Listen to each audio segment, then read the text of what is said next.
Hello, everyone. Welcome to Sending the Wolf. My name is Clarke Wolfe. It is so exciting to see you all here. As were expected, we were just a couple of seconds late because we were talking. We're just talking. Let's go. I'm gonna go ahead and bring him in. I'm so excited to have him. My first guest, by the way, on Sending the Wolf 2.0, which is very cool. And for some of you, Mirror Domains left a comment before the stream started saying he couldn't make it because he was going to see Hard Eyes, but he was sending his best. And Colibre's here. A bunch of our friends from Fear HQ are here.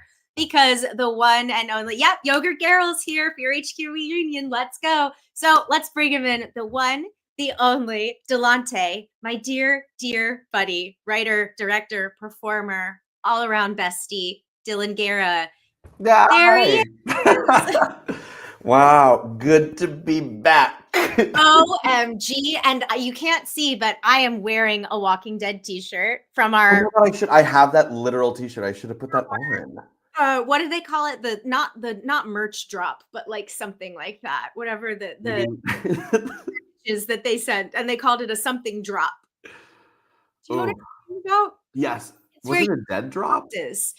No, I don't know. Who can say? But llama talk. So I actually put on a Walking Dead t-shirt and I did my hair and makeup. Brandon's in the chat. Oh my God.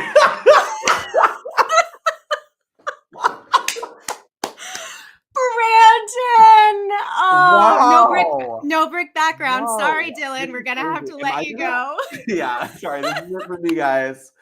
Oh my God, am I gonna cry? Am I gonna cry in the first seconds on this stream? Wow, Yogurt, Garrel, Colibri. We have so brand heavy hitters. I know. I'm so happy to have you here and to see everybody in the chat. Hey, Vincent. Hey, Brian. Good to see you. Hi, Top Dog. Good to see you. Gishgali is here. Supply drop. I knew you'd get it. Gishgali. Thank you. Wait, where did you? Oh, supply drop. Yes. Supply drop. Yes. Hi, Mike Joyce. Great to see you. I thought that I didn't realize you were referring to the nice box you got. I thought you were referring to the time that AMC sent me a giant box of 40 framed photos of Michonne. Well, you know that I still have not run out of the journals. The gift that keeps on giving. We have our friendship. We have journals. We have drinking glasses. I was sent about 30. Yep, I was sent 35 wooden Walking Dead posters, two boxes full that I could do nothing with.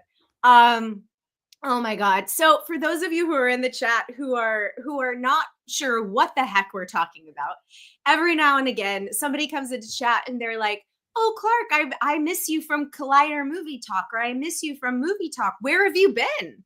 And I'm like, I've been here, but I talk about how, I was on Fear HQ. And so that is how Dylan and I know each other. Walking Dead super fans, arguably, and I was talking about this, I think on Monday's stream, our Fear HQ job, Brandon, if you're in the chat, this goes for you too.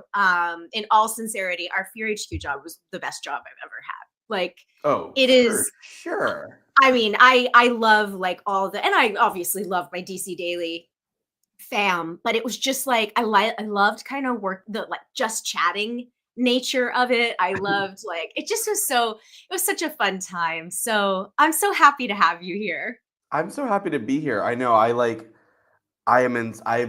it's been 2 years of just true withdrawal from being part of it. I miss it so much.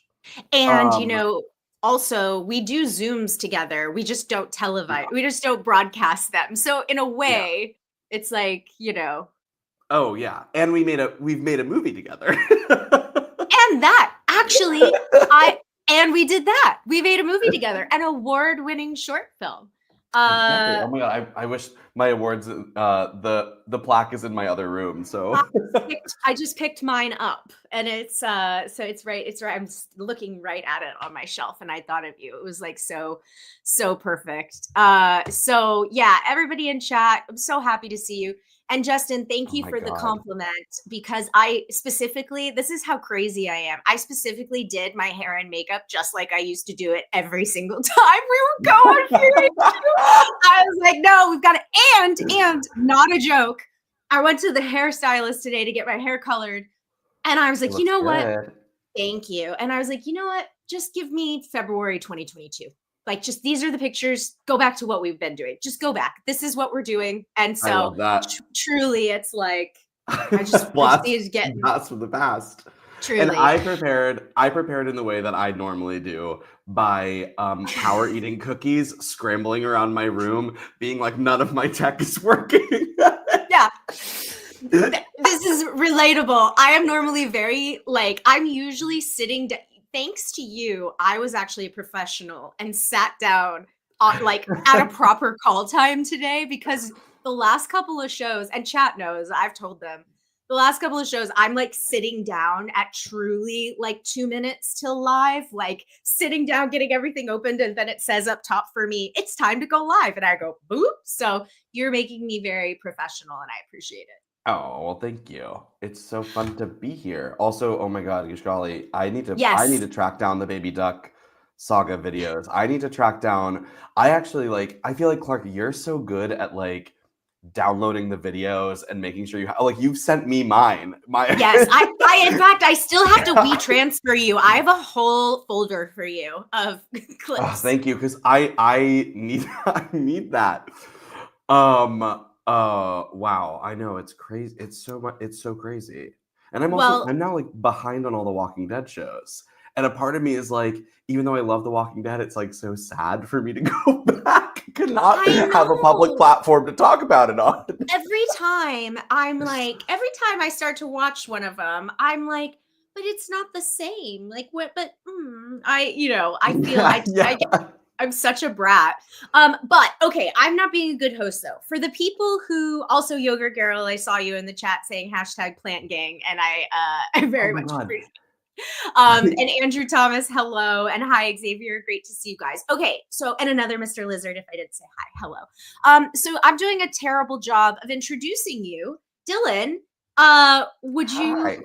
would you like to tell, like, you, Dylan, for the chat who doesn't know, Dylan is a screenwriter, he is a playwright, he is a director. His last short film screened at Sundance. He is a Yeah. writer on The Other Two, one of my favorite comedies over the last handful of years. Thank And you. you're just an all-around like wonderful artist. And so Thank you.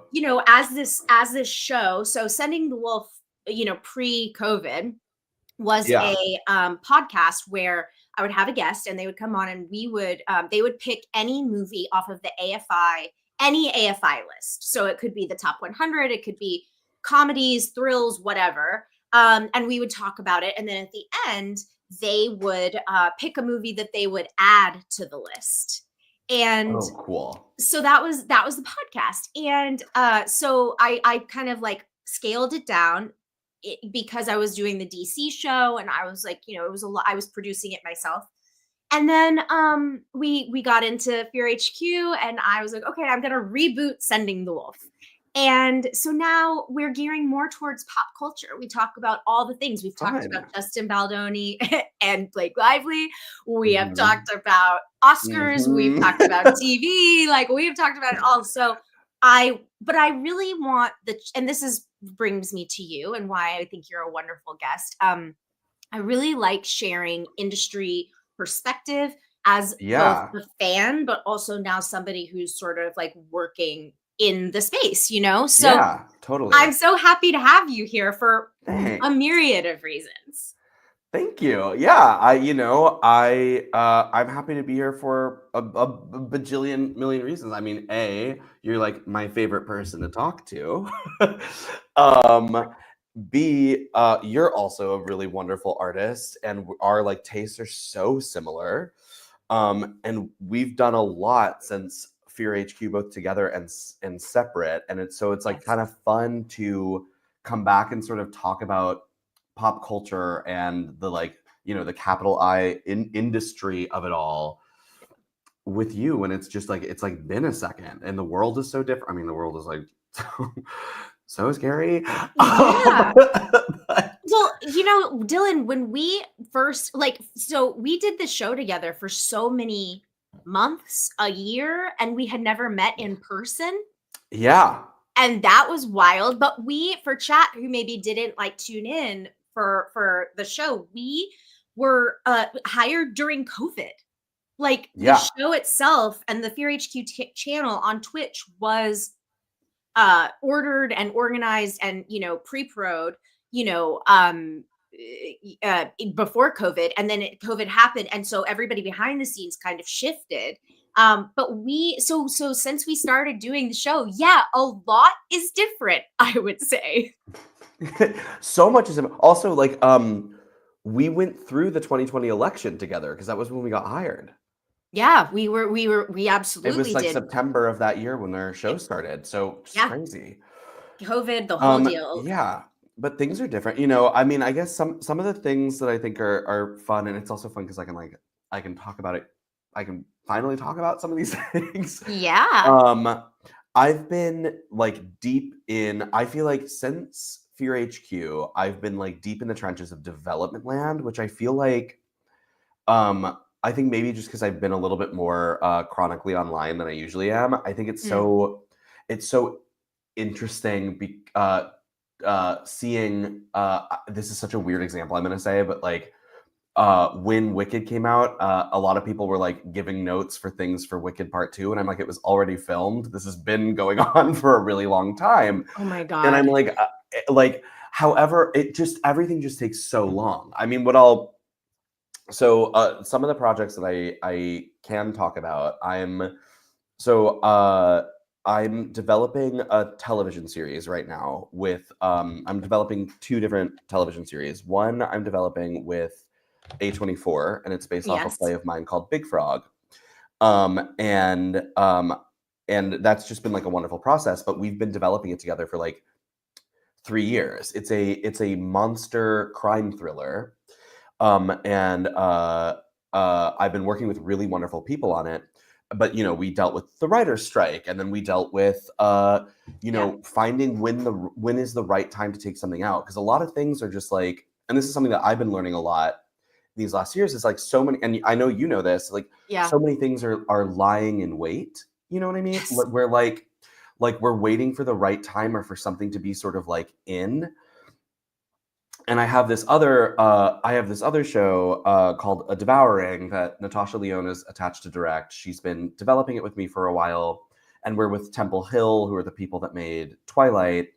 And we actually are, I haven't even talked to you about this yet, I can't believe, but we have shifted from trying to sell it to an American audience to a UK audience. So we're working with the UK markets right now, and looking at that. And part of the reason for that was the show is set in Cornwall, and I actually shifted. Originally, the idea was that it was a show about werewolves, but it's actually shifted to become a show about this creature called the Beast of Bodmin Moor, who is the Cornwall version of Bigfoot, but it's this panther creature.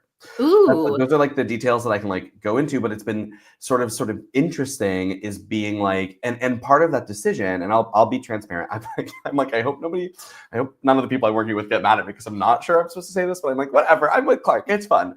It's fine. And our Fear HQ friends. It's I didn't say it's fine. I said it's fun. So to be clear, Brandon said rewrite script to add tea. And Yogurt Girl says, amazing. Yeah. But part of that decision is because, Wolfman, the movie, had just come out. Yep. And this didn't really matter that much. And I actually am curious about your take on this for us to talk about. But it didn't do particularly well. Right. And then werewolves have sort of been very saturated in the market. And then Robert Eggers announced that he's doing I love that his titles of his movies are always just not what you're gonna pronounce it as, like the VV Itch, and this is like Werewolf. I said the same thing. If anyone comes to me and says I have to call this Werewolf, I'm not doing it. It's not happening, and it's not the VV-itch. Like I will not. So- I will not get off my soapbox. This makes me Exactly. so mad. So because the market was saturated, we were like, well, you know, little old me, who people don't know, they're not going to be like, oh, we're interested in Dylan's take on werewolves. Right. Not in, you know, just because I'm not Robert Eggers or I'm not Lee Winnell. And so I was looking at different lore, and we found this lore together, and it was actually really compelling and really interesting. And the only media that we could find on it that was artistic was like a student film from 2017. Oh, So I was like, wow. oh, this is so interesting because I can actually take this and make it a fresh take and make it a departure from werewolves that Yep. still plays into what most of my writing is, which is like this taking folklore and sort of recontemporizing. Mhm. That's not a word I've ever is Yes, real it is. and that I've ever It's said. real now. It's real now. If And making like VV-itch is new contemporary. Yeah, exactly. I guess if Robert Eggers can do it, I can call a movie You contemporizing. can make up words too. And their spellings. So I'm working on those, and then I am simultaneously. So those are like deep in development, and basically for people that are listening, what that means is that like a production company or a studio has started working on with me on creating these series that we're then going to like pitch out to the networks for them to hopefully greenlight a pilot that we then film, that then they will hopefully make turn to series. So like the earliest that any of the things that I'm talking about would be seen would be like fall of 2026. Sure. Which separately I'm like hopefully, knock on wood, cash flow is sort of a mess, but we're or it's not a mess, but cash flow is just tricky, but we're looking for I'm in development for a horror film that I wrote that I'm directing, that actually once my film went to Sundance, that was how that was how I was able to secure myself to direct the film.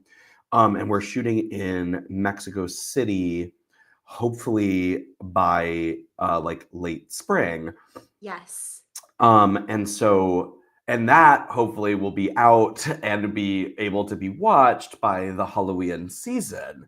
But it's just like funny because I don't know, we see TV and there's episodes and things happen yearly, and it comes out that like my assumption had always been that TV is so fast, but actually movies are way faster. I mean, I've been developing this movie for 4 years, but like the actual process of a film being greenlit to you seeing the film is a lot faster than a series being greenlit or a series filming their pilot to it making it to us. And that's kind of a recent development in a lot of ways, because we've gotten rid of pilot season. Like the TV, it didn't used to be that way. It used to be a much more structured, like, this is when we shoot our pilots. This is when the studio executives decide what they're going to go to series on. Here's when we start filming in the summer, and then we have the fall or winter premiere. Yes, and of course, totally. now that we don't have that. So in a way, like, you're 100% right, but that's like obviously not how it used to be traditionally, at least. And, you know, there's been so many changes with streaming that like now we can't, I mean, yeah, it's challenging to like, And that's like, you know, I've had a couple of interesting conversations recently, and I think this might bring us to some pop culture-y things, but you don't say. But, you know, another thing that I think a lot of people that don't work in the industry is specifically for like the TV side, or like a lot of networks have mandates. So a lot of the reasons that we see shows are like, I mean, right now there's like some evergreen mandates, or like, you know, the true crime drama right now is like, that's sort of very in. And so people are always looking for true crime drama. So that's what I mean when I'm saying like, I'm holding a show because, you know, I won't name some of these studios, but like, I was talking to a place that was sort of interested in my show, and they were like, you know, but right now it's outside of our mandates. Our mandates are like, we're looking for the next family drama. And like things like that happen because, you know, when Succession ended, and Billions ended. Every network was looking for their succession, which is how we got, this sort of why we're in a sort of lull, but now we're beginning to see trailers and things for these sort of like high level business show. Like I Sure. kind of, in a weird way, this is such a weird way to phrase this, but in a weird way, I think like Succession ending kind of opened the door for a show like Matlock, like another like high business, high cash flow type. I mean, it's not like a one-to-one parallel, and Matlock Of is a course. reboot and what, but like Sure. it's these I mean, Alvaro, that is what determines when something is in, is sort of like this is me being highly speculative based off conversations, but like we had Wolfman, we had Invisible Man. Everyone's known that like Universal has been trying to make the monster stuff work, and to varying levels of success.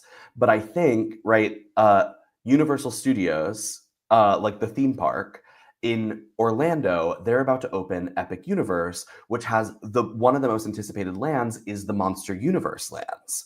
And so I think that we're about to see, because that theme park is going to be huge. Like, I mean, there's no way it's going to fail. Also, the designs are, I don't know if you've like Gorgeous. done it's it is Incredible. it's like incredible. And so I think that we're going to see a lot of that stuff start to be very in. And I kind of am curious if How to Train Your Dragon does well, How to Train Your Dragon, the show, is when I meant House of the Dragon, which I don't Sure. watch, but Both are things that are coming out soon. yeah, exactly. But like, I think we might be seeing an influx of these sort of dragon, large beast based fantasy film. I mean, this is also just like, and also there's a How to Train Your Dragon world at Epic Universe, the Universal property. So, which again is owned by a film company. So, Synergy. yeah. So I think kind of, to me, what determines what's in is that, and then like the zeitgeist. I mean, we talked a lot about this on Fear HQ about like how you can look at certain horror films and see see that a lot of the horror movies are a response to what is happening in the world. Sure. Yes. Yeah, there's a lot of metaphor, there's a lot of allegory. And traditionally when one sort of breaks through, that can kind of signal something. And then people kind of hurry, hurry, hurry. Like, I'm kind of fascinated by seeing a ton of body horror lately. Yeah. But it doesn't surprise me in the wake of COVID, because again, like we all lived through this moment where people's bodies changed, like they get sick and they die, or they have the long COVID and their bodies start to do weird things as a result, and we don't really know why. So like that doesn't surprise me. And so that's just like a very loose example, but yeah, you're absolutely right.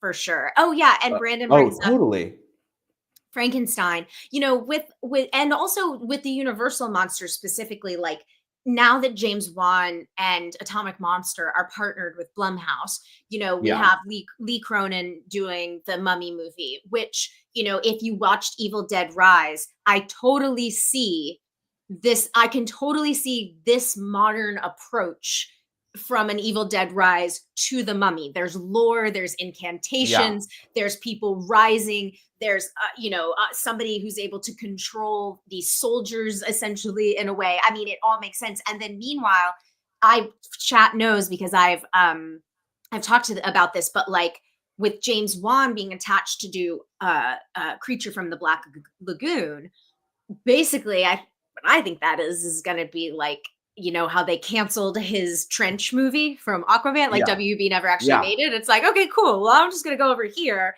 And I think basically we're going to get a refurbished kind of Trench movie, essentially. So I'm into that.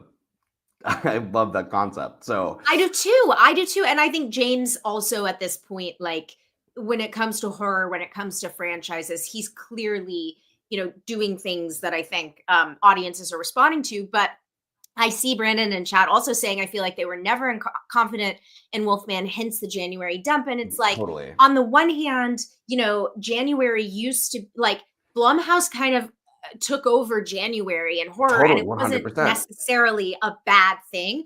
But to your point, Brandon, Invisible Man came out in February, and that was the last thing I saw in theaters before COVID. So I think you're not wrong, but I also think that, you know, it's interesting, Dylan, because when you were talking about, like, okay, werewolves are a little worn out, so like, how can we find something that's kind of close to a werewolf?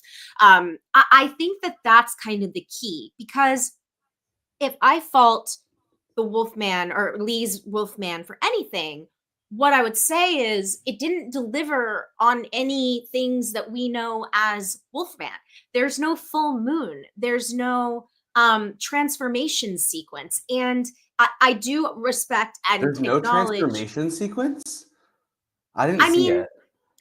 it, the, there's no transformation sequence in the sense of the American Werewolf in London transformation, or in the Right, Company of Wolves transformation, or right. even Hemlock Grove. You know, horror fans, if horror fans are getting a new Wolfman movie, they want to see it. How is it gonna change?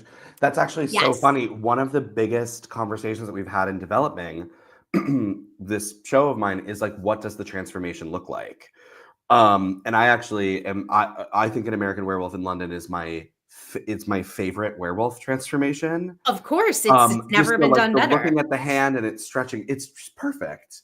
Yeah. Um, Oh, also going back to what you were saying about it's interesting to see body horrors in.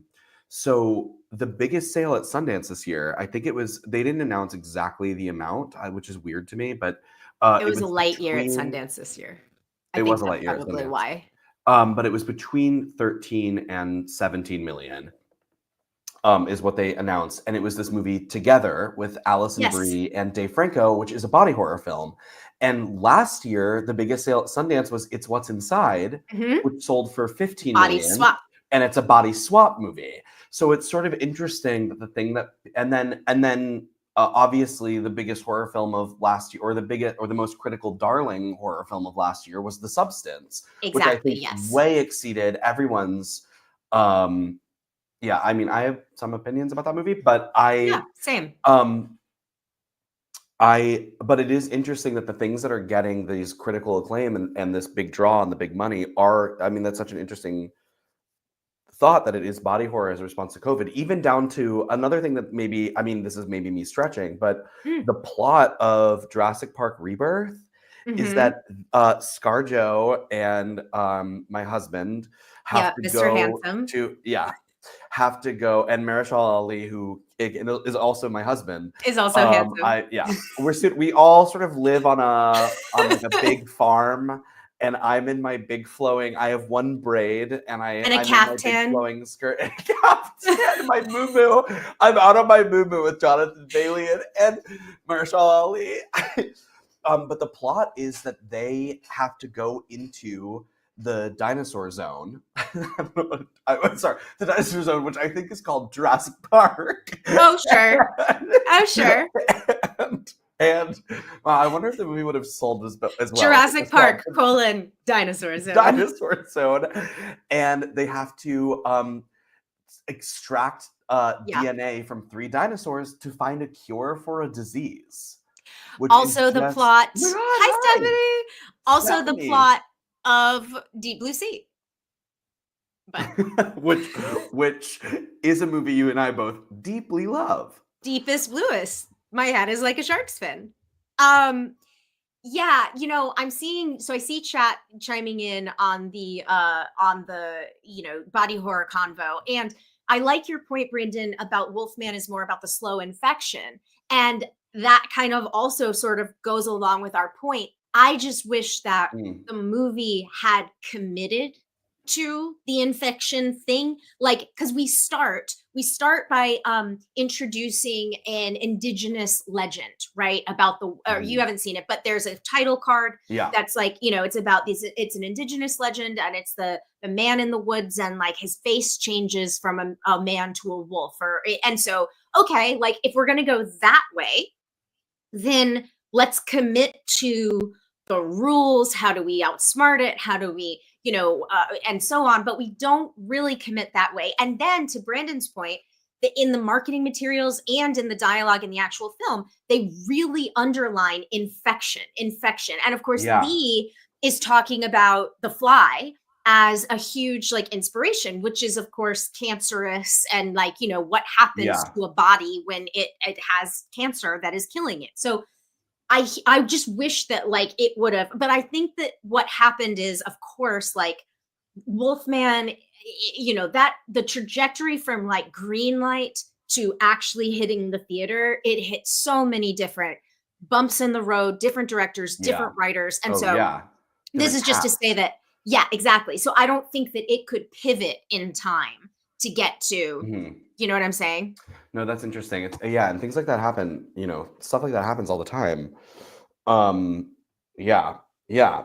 But it is But interesting. Yeah. no, go ahead. Sorry.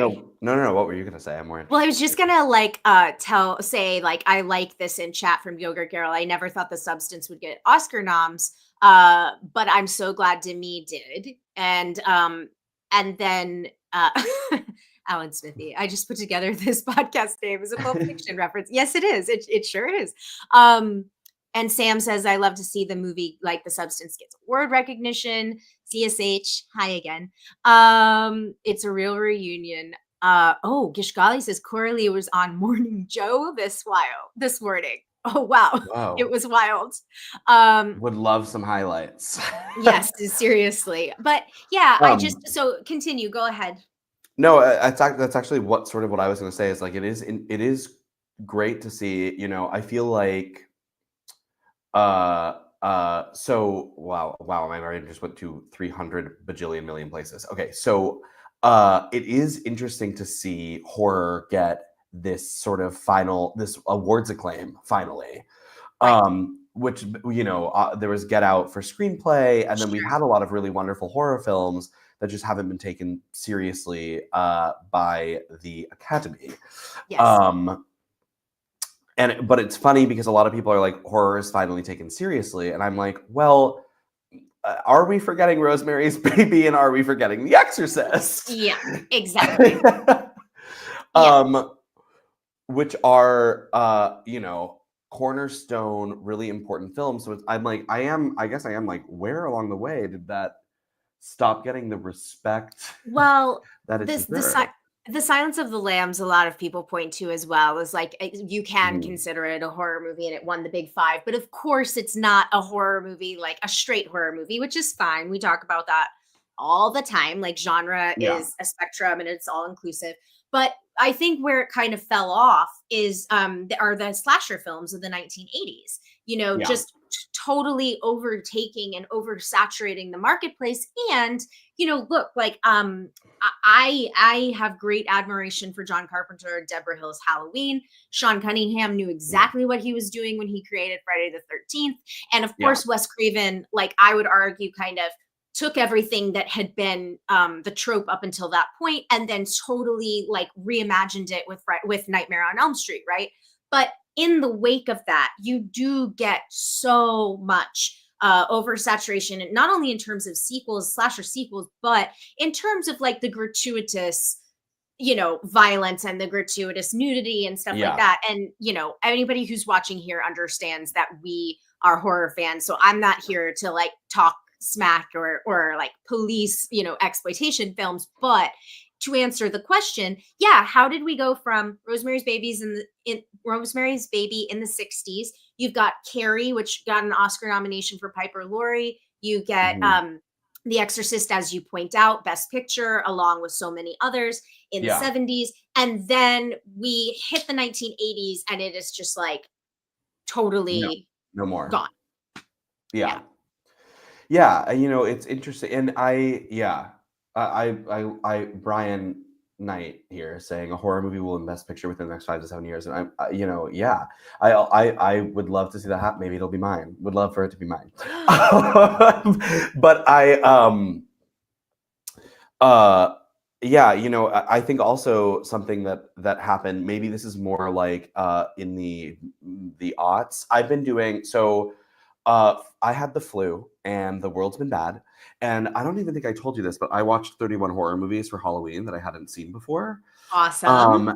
And I specifically focused on like the foreign Shudder canon for a lot of it.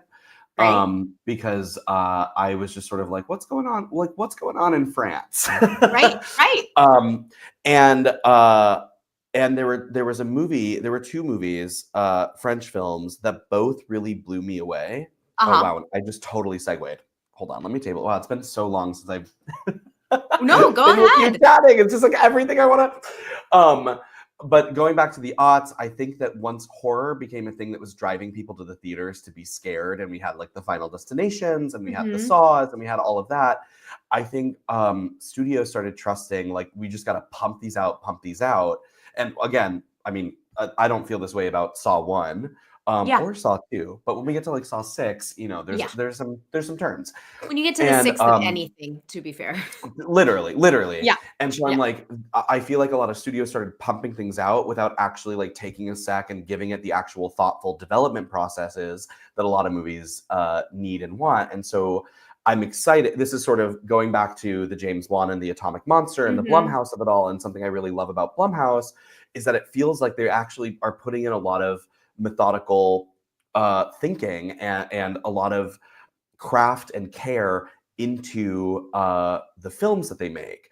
And so seeing that with like The Substance getting noticed and Nope and Get Out and I'm just naming Jordan Peele movies, but even down to like a lot of people refer to like Parasite as a thriller horror in a lot of ways. And like I would even go so far as to say that like what's his name, who did Poor Things and The Lobster. Oh yeah, Yorgos Lanthimos. Yorgos, yeah, that he plays in this sort of and Guillermo does too, by the way. Oh, for sure, 100%. And so I'm like, the more that we are like how do I phrase this? I feel like as horror in the early aughts has pushed toward, or horror now is pushing toward more serious thinking or more thoughtful responses, and aren't just being like pushed out cannon fodder for to drive people to the movie theaters, but are actually like substance related, very curated things. That also a lot of the dramas that aren't driving people to the audiences anymore are having to skew weirder. So we're getting to this weird middle ground where genre is becoming very mainstream. nebulous. Yeah. Can I chime in and say that Everything Everywhere All at Once? Like, listen, I like the movie just fine. I thought it was very good. But I think that when I finally got to it and I watched it, my reaction was, oh, well, I watch weird stuff all the time. So I totally understand how this would be very new and innovative for the Oscar voters. But like, this is just another day for me, And so to your point, like, I totally agree. I think that my mom who watches everything, she watches all of the Oscar movies. When she saw Everything Everywhere All at Once, she was like, that was a weird movie. Yeah. And I was like, well, yeah, it is. But of course, I'm sitting here going, oh, cute. Like, but I totally recognize my bias, I mean, I hey, sort Ronan. of refer to, hi, Ronan. And also, I have not seen Eczema, but it's on my list of things to see. I think I keep wanting to watch it, and then I forget that it's like 2.5 hours, and that's how I am with The Wailing. I can't start it until it's like 10 a.m. because it's subtitles and it's like almost 3 hours. Yeah. But the two French films that I watched, they both came out last year that I really loved. One was called Infested. Oh yes, which oh my god, I still haven't watched. It's so much fun. It is so much fun. It's just it's really well made. It's not the like hardest movie to get. I didn't like leave the movie being like my life has changed, but I did feel so scared. And we watch so much horror movie that it's horror. We watch so much horror movie. We watch so much horror that it's like hard to scare us. And Yeah. I mean, spiders freak me out, but it was just a really freaky movie. The premise is sort of in like a inner city, sort of the projects of Paris, a big apartment building. Someone has a poisonous spider that gets out and repopulates through the building, and the movie follows the people in the middle of the building who have to decide sort of whether to go up or down to get out. Wow, And love that it's premise. wonderful. And then the other film that I really loved was called Mads, MAD. Uh-huh. A French film. The concept is a man takes LSD or some sort of hallucinogenic drug at his friend's house, and he leaves, and the zombie apocalypse starts, but in a very sort of subtle, nuanced way. Like it's not a comedy. It's like in a very like he sees one zombie, Yeah. and he isn't sure if he's tripping or if Yeah. the apocalypse is happening. But the entire movie is one take, and it's not edited to look like one take. So it's The entire actually. movie was filmed in one take, and they filmed the movie 5 times, Wow. and the take that they went with, I think, is the second take or something like that. It is Oh. really, it's a fascinating movie to read about. There's not a ton of dialogue. It's mostly tracking this one guy. It is so good. Yeah, just for the cinematic feat of it all. Yeah. Wow. I love that. Yeah, chat is sort of chiming in. Vincent says movie recommendation for a Korean horror film called Sleep. Mm. And I see Alvi saying, I also think we've outgrown the term elevated horror to the point where now the substance gets nominated and people see horror as a genre that can deliver thoughtful films and also fun films. The elevated horror thing, yeah, was always a really interesting conversation to have, to say the least. Mm. But and yeah, Brandon says one cut of the dead vibes for the one take. Alvi liked Mads. That's cool. Yep, the Vast of Night, Ronan. Who's I? I Oh, Jack. love The Vast of Night. It didn't do it for me, but I loved the premise. I loved the setup. And in fact, Jack Quaid was just talking about it on his Letterboxd Oh yeah. conversation. I'll say I don't remember a lot of The Vast of Night, but the scene where the girl is the switch operator Mhm. calling people, and it's that like 10-minute take scene of her talk. I love that. That's my favorite scene in that movie, and one of my favorite scenes in a film in a long time. What was the you is it the you won't wait, the one with the girl in the farmhouse. Oh, you won't. You be you know what Mhm. I'm talking about? You're This is like still. This is actually a good thing that I wanted to bring up when I was here, that I yes. knew I wanted to bring up, is that we need to stop titling movies like that. I don't Okay. want. I'm still here. We're here. Here we are. We've been. This is where we've been. The whole You time. you better. It's here and it's over there. It's Been that, here. That. or it's the one word that's just like tranquility. And you're like, "No." I barbarian companion. Like you're just like, "I get it." And it all started with thank you, Jason Blum. This is an insidious slash sinister kind of thing that we're still doing. We're Yeah. still doing Did you see movies. Serenity? No One Will Save You. That's what it's called. Yes, thank you. No one will save you. No one will hear you scream. Yeah. Yeah. No, but this is just to make the point real fast. The No one will save you is what I wanted the Vast of Night to be. Does that make sense? Totally. Totally. Like Totally. the deliver on the premise, sort of. Yeah. Anyway, Serenity, as in the Robert Rodriguez movie. Did you say Uh, Serenity? Did you see Serenity? Serenity, the Matthew McConaughey, Anne Oh no, Hathaway yes, sorry, on that's not a Rodriguez. boat. Yep, I'm thinking of something else. No, but I listened to the How Did This Get Made? So I know That I know movie about it. is like, oh, I'm not on Fear HQ, so I can say this. Anyone that's listening, if you're ever so high and you're like, I don't know what to watch, put on Serenity. It is so jaw-droppingly bad. It is so, and I love all of the actors in it. It is so crazy that that movie exists. Yeah, Not the Firefly movie. It's not the Firefly. We do not speak ill of Firefly in this house. It is, yes, Matthew McConaughey and Anne Hathaway. And that's all we should say. She has like a line where she's being sexy at a bar, and she says, "Can I get a?" She's ordering, and there's sexy music behind her, and she walks in and she goes, "Can I get a glass of water? No ice." It's like my favorite line in a movie ever. Annie Hathaway.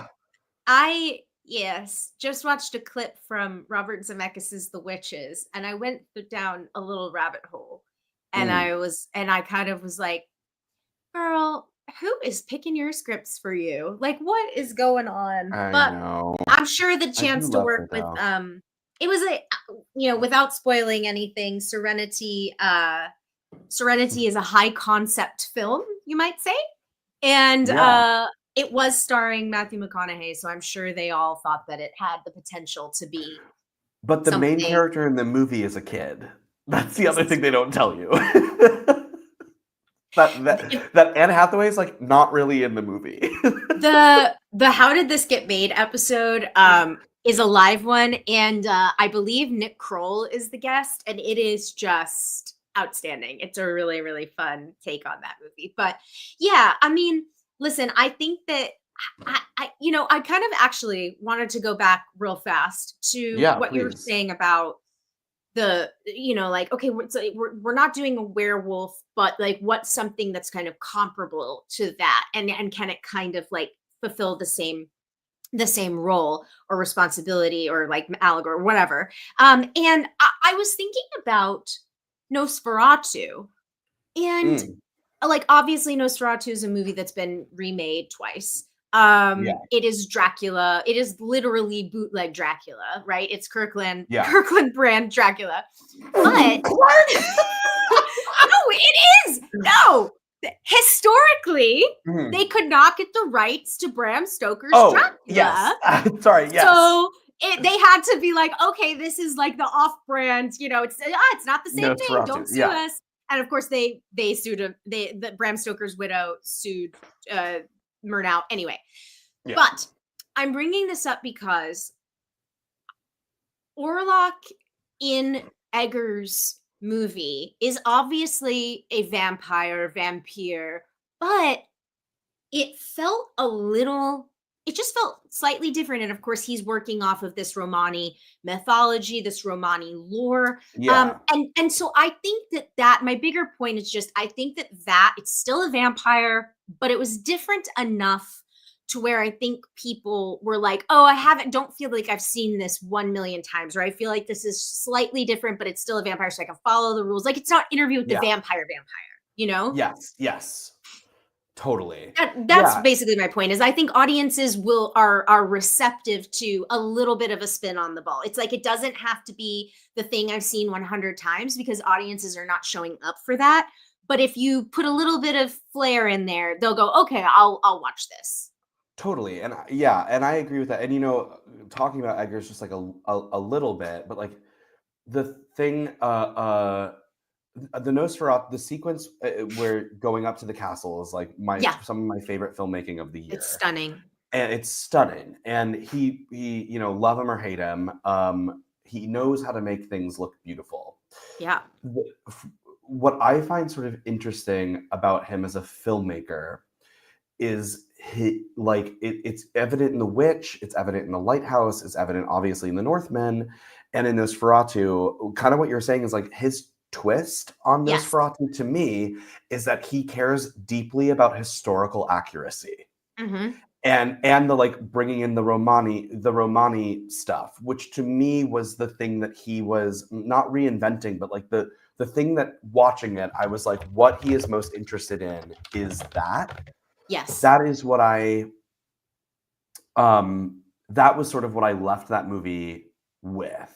Now, I prefer Bram Stoker, the Coppola Bram Stoker's Dracula, because I personally like my Dracula Gary Oldman and campy and sort of over the top, and like the glamour of the castle is like my favorite thing about Dracula. And you know, I don't want to compare the movies that are literally the same plot, but that are both Nosferatu. But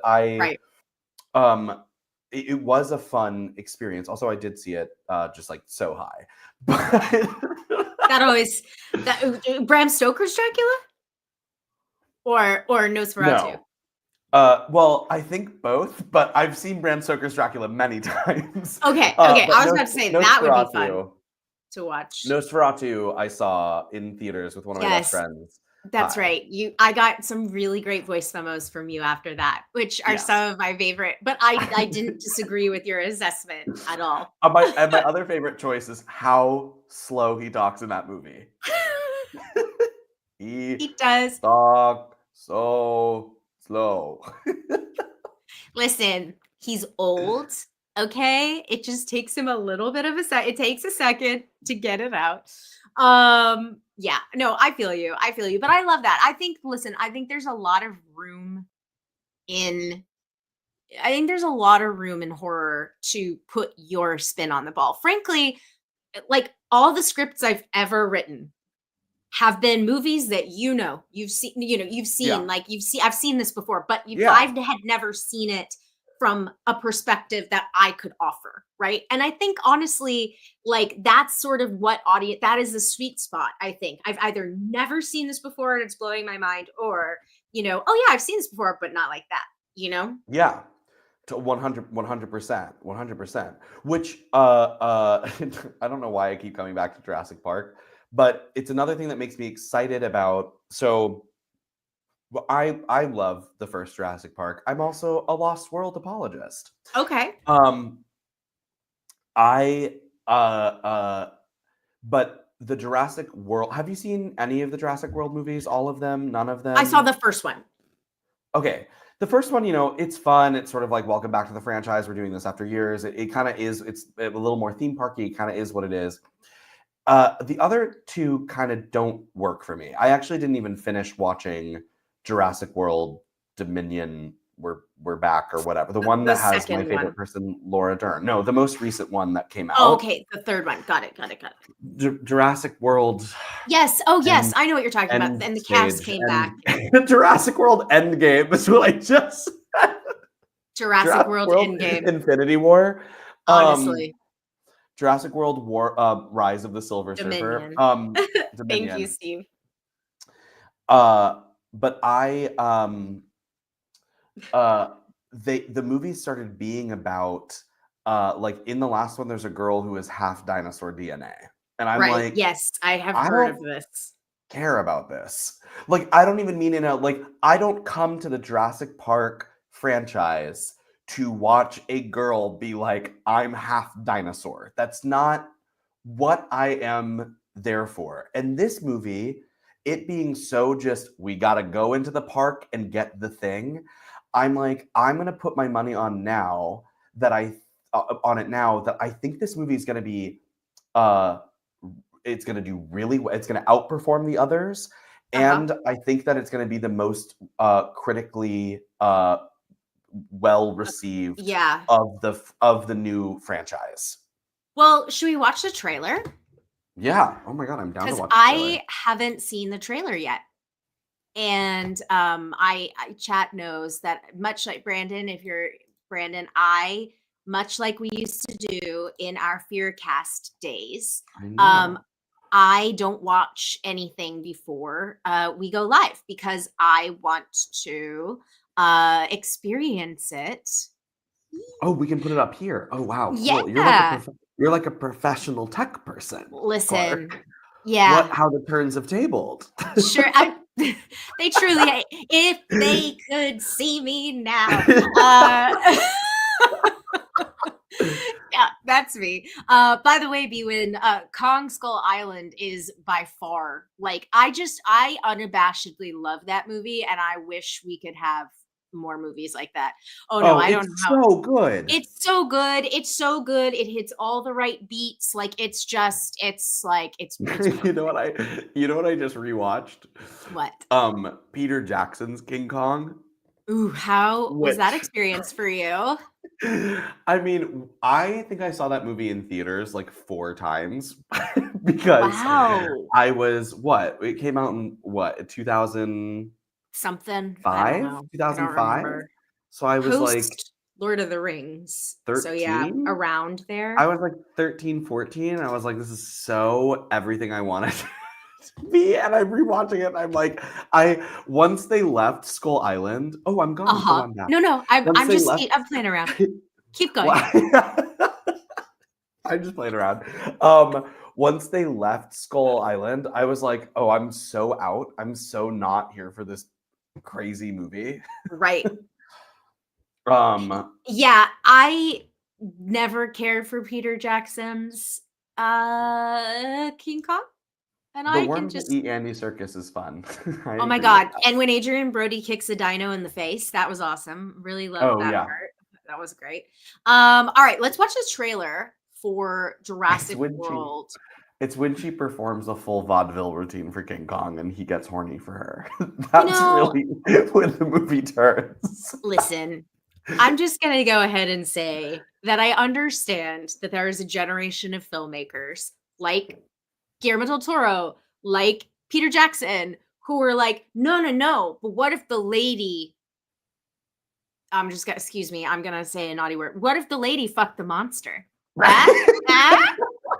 And I'm kind of I like, guys, now I will say full disclosure, I love The Shape of Water. I think Guillermo handled the relationship like I think he earned it. I think it's beautiful. And I do take umbrage with people who speak of Shape of Water and they're like, yeah, but it's just a lady like having sex with a fish. And I'm like, no, it's not, but okay. no. Like, but Peter Jackson and King Kong, I just am like, sir, no, Yeah. no. That's such But an anyway, interesting assessment, Gishgali. I like that assessment. Yeah, wait, let's watch this trailer because yeah, here we go. I'm in. I'm in.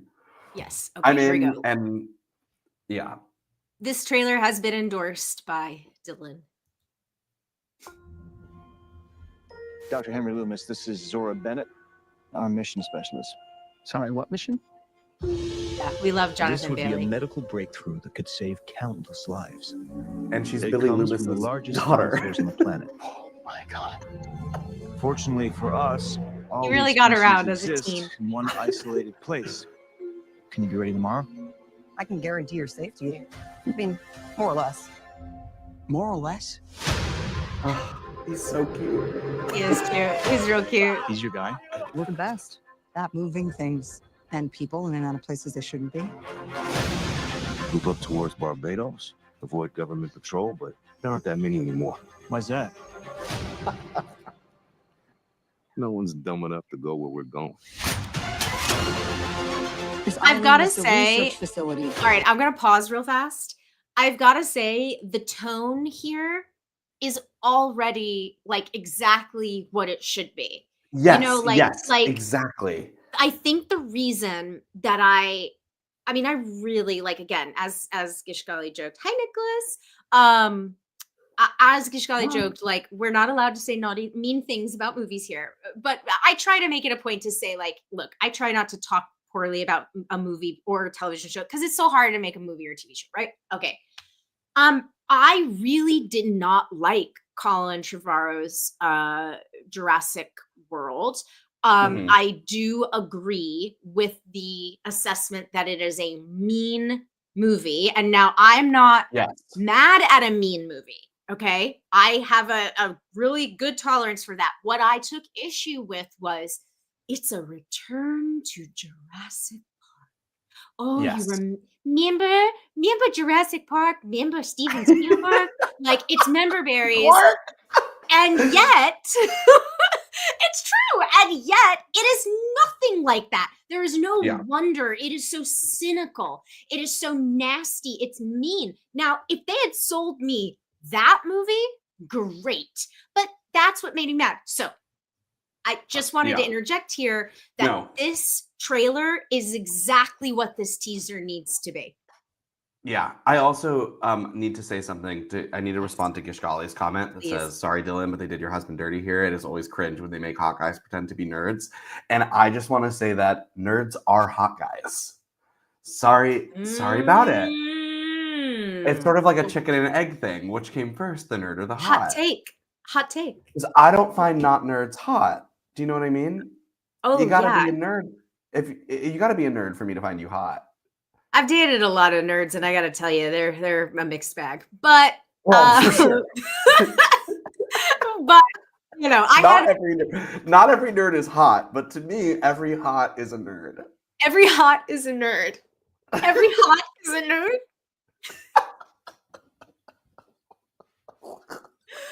Oh gosh, here it is. Who knew? We're back. We needed We've it. never We're been back, so baby. We're back. Okay, let's keep going with this wonderful trailer. For the original Jurassic Park.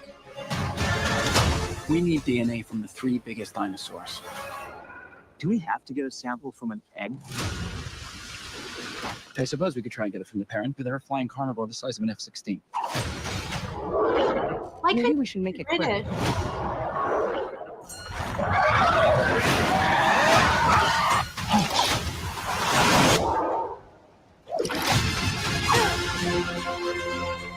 These dinosaurs were too dangerous for the original park.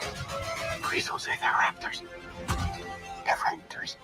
The worst of the worst were left here. Come on!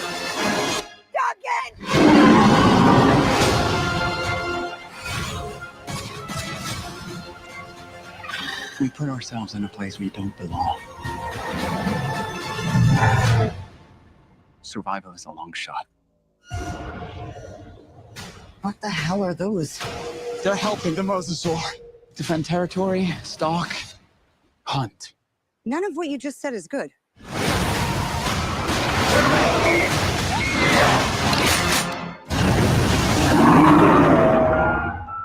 That's cool. Right? Is it going to be in 3D, you think? Oh God, I hope not. Yes, real 3D. Oh, really? Yes. Jurassic World. Oh, Christian, you're getting a free plug here, Christian. This is my friend Christian Harloff. I go on his show all the I time. love that. Okay. Well, I like that trailer. I like that trailer. Yeah. Yeah. And jokes aside, like I really do think that they have they've learned from the Godzilla, Kong, legendary universe. You know, they've learned Yes. from like, okay, we have giant monsters. Like, let's make a giant monster movie, you know? So yeah, I like that. I mean, I'm in for it. I'm here for it, you know? Yeah. I mean, Yoga Garrel, I hear that. But what I like so far, what you're saying about like the tone for this movie, like what I appreciate about it is it's like, okay, we've got the like soldier type, we've got the lawless mercenary, we've got the scientist, we've got random kid.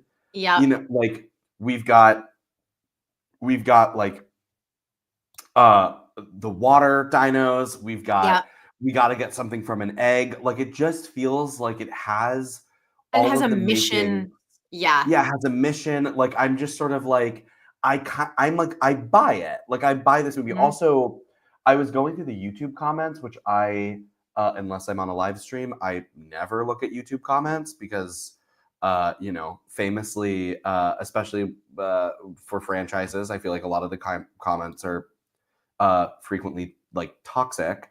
Yeah. Sure. And I was going through and there was a lot of comments about how that last scene in the water looks reminiscent to something that happens in Michael Crichton's book, Oh, that's cool. which I thought was interesting. So Well, I see yeah. here in chat, I like this question from Alvi.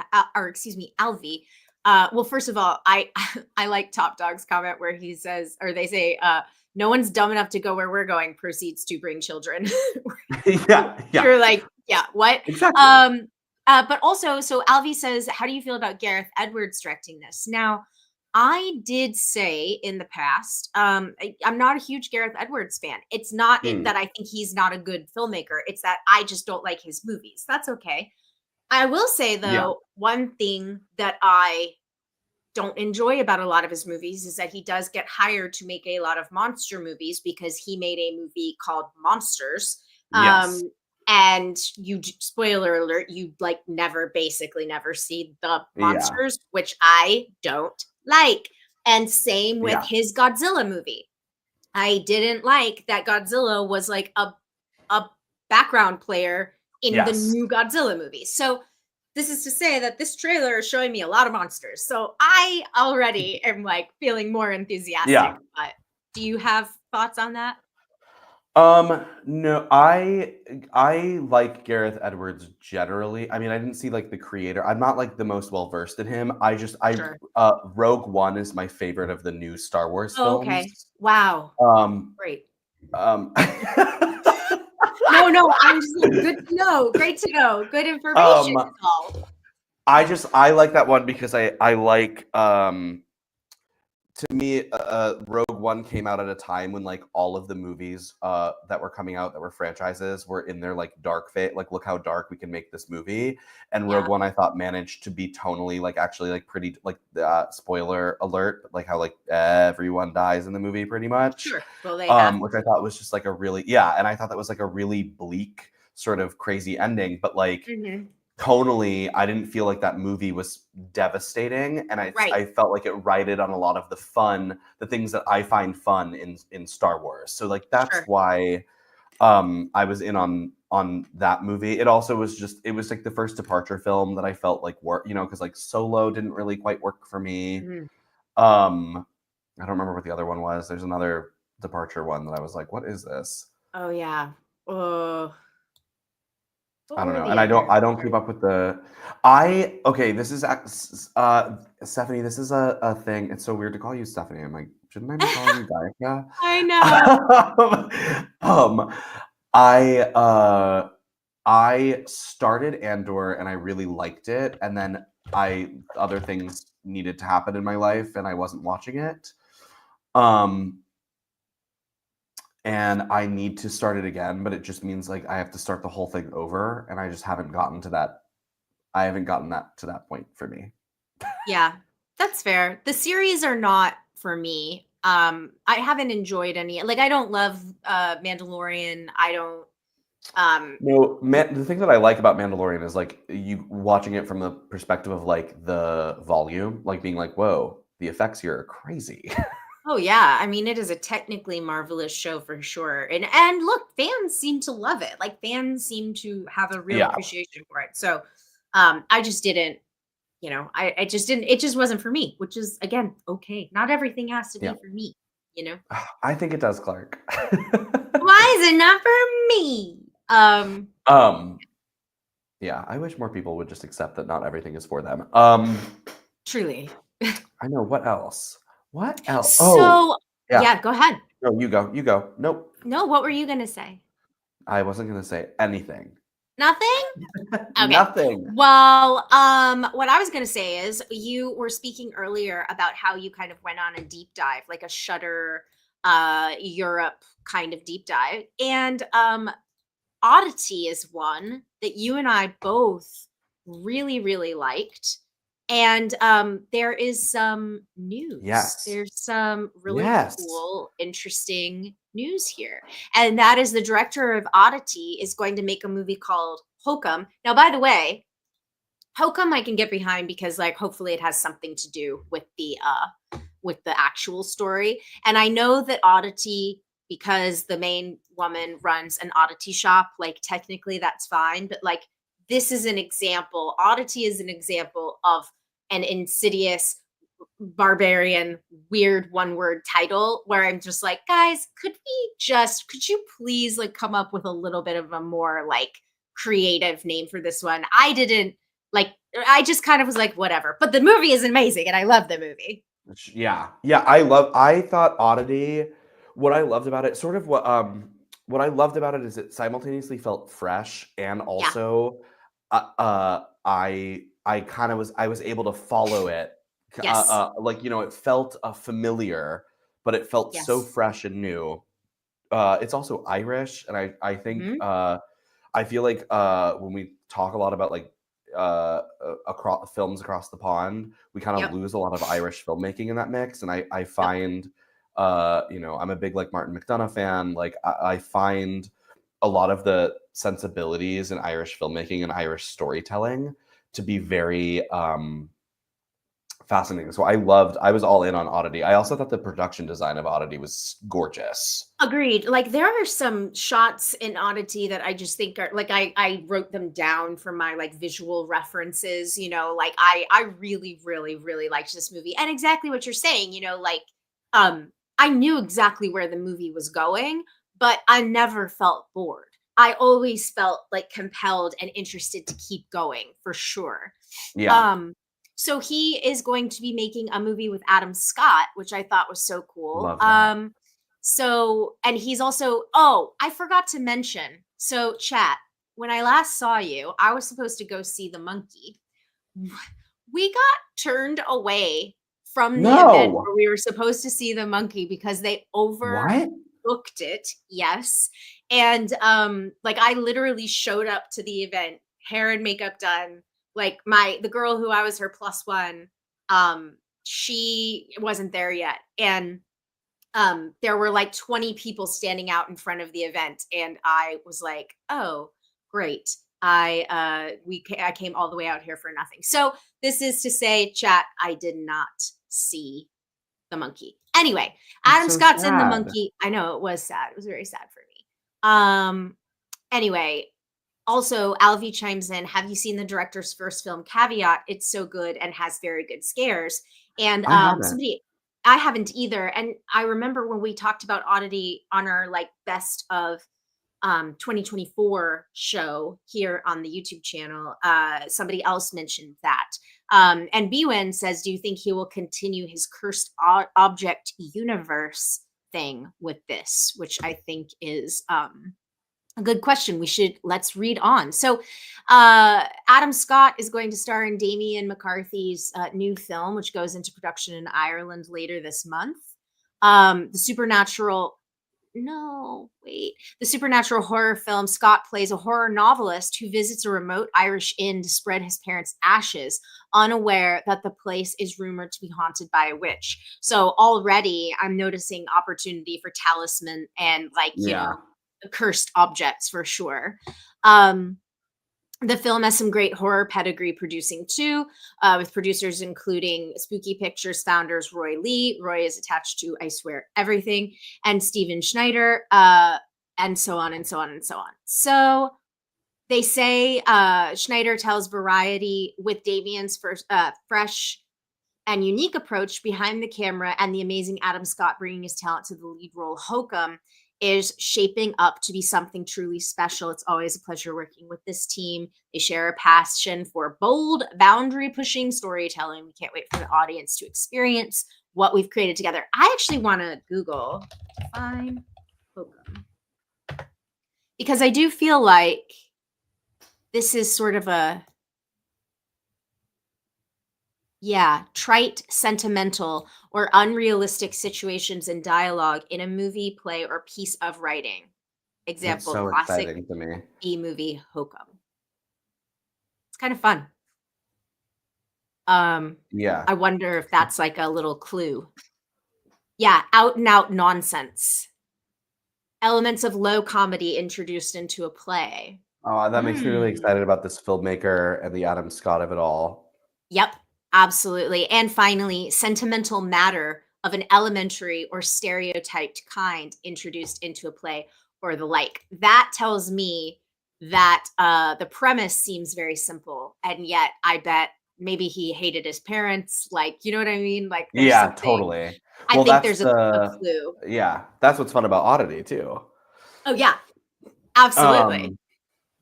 Um, yeah, which I think I think we might have voice memoed where it's like with Oddity, the thing that I liked was that I kind of knew what the twist was going to be. I could tell what the twist was going to Yeah, be, same.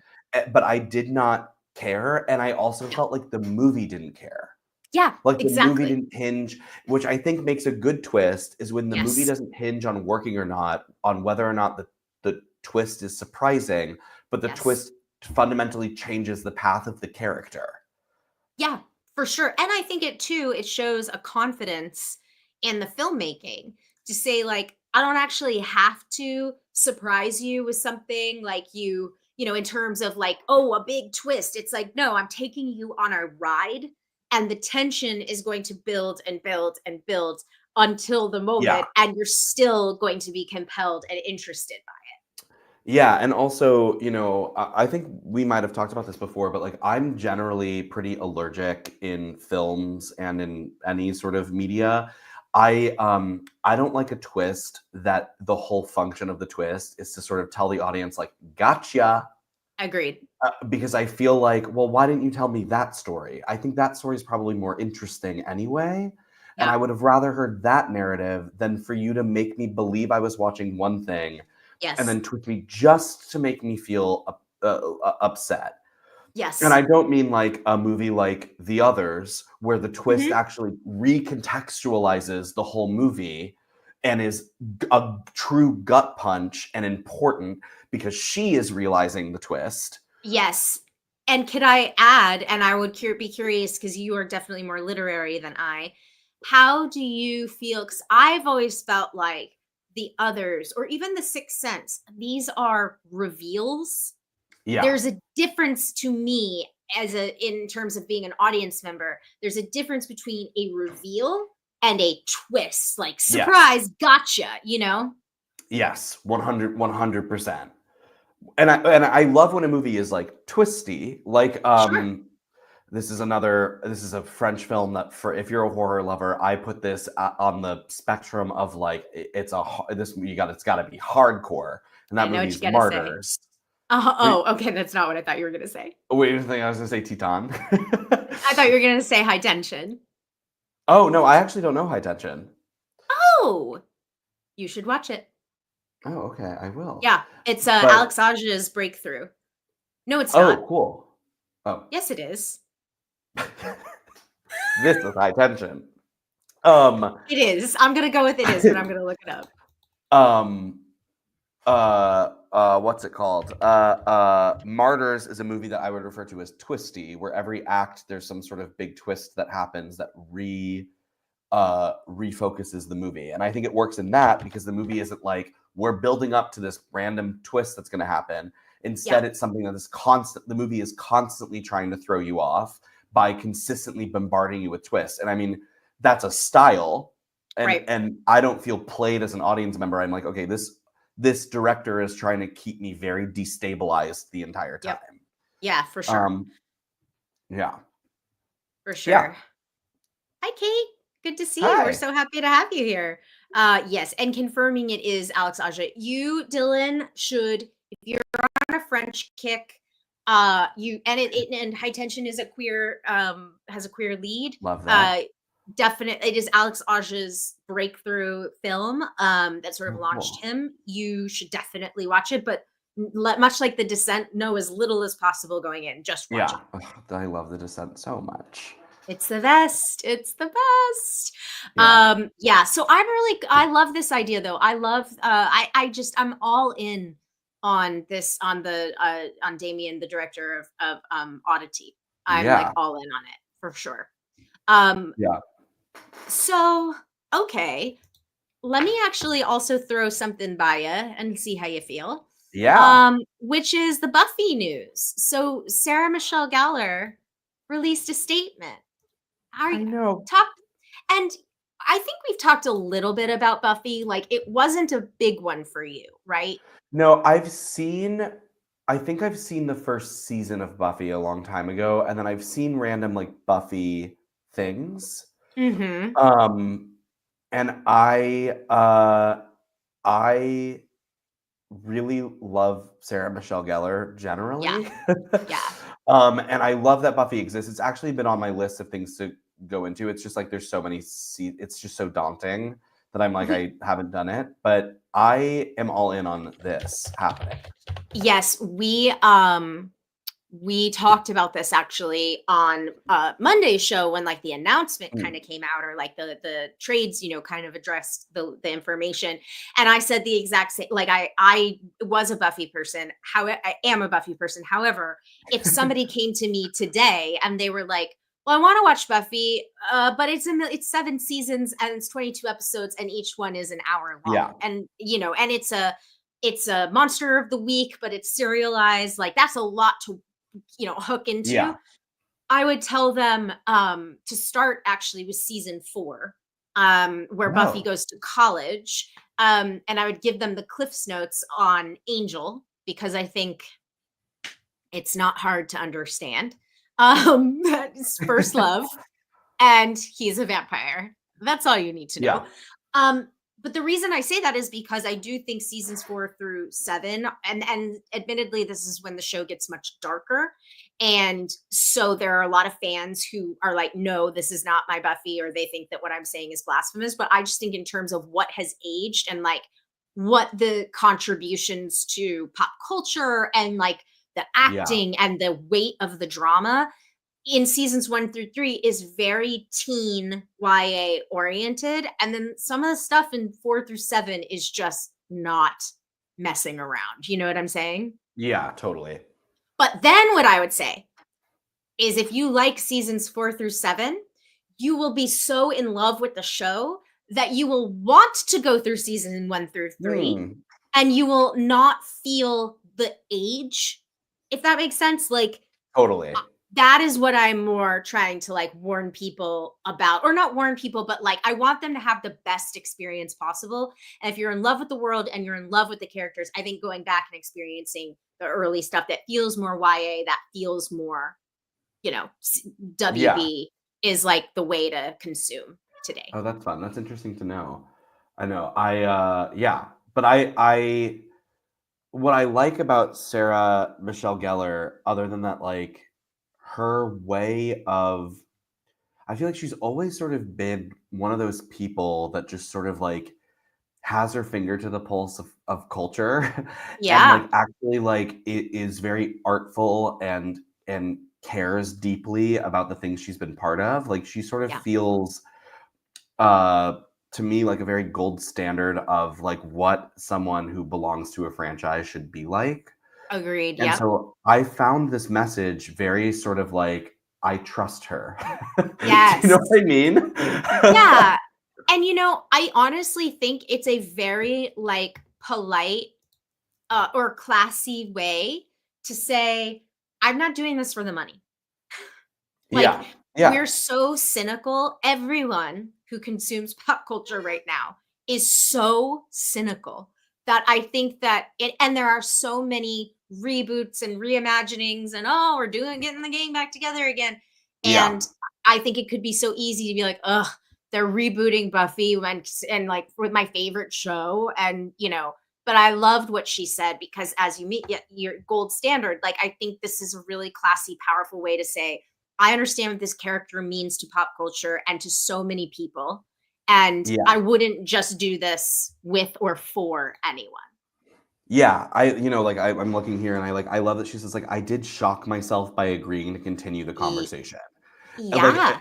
and there's something that I find very exciting about her saying like, I resisted this. Yes. And it has become undeniable for me. And I think to me, the best art that I feel like I've ever made, and I think the best art that we ever see people ever make, is when they're making something that feels to them undeniable. Yes. And that's like absolutely. a good marker of feeling of whether or not you should make something. And this just feels that way to me.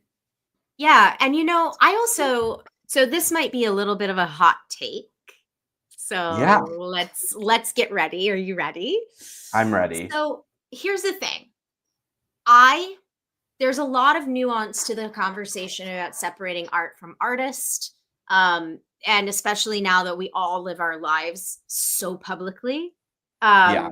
that we all know too much. Okay. So, but like anybody who knows me knows I have such an affection for Rosemary's Baby, both the Ira Mm. Levin novel and the film.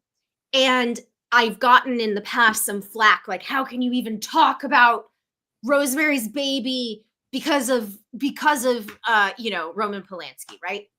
The thing that I want to say about this that I think is applicable to Buffy, and I think this is why part of the reason why Sarah could be persuaded to participate here, is Roman Polanski's personal life does not get to take Rosemary Woodhouse away from me.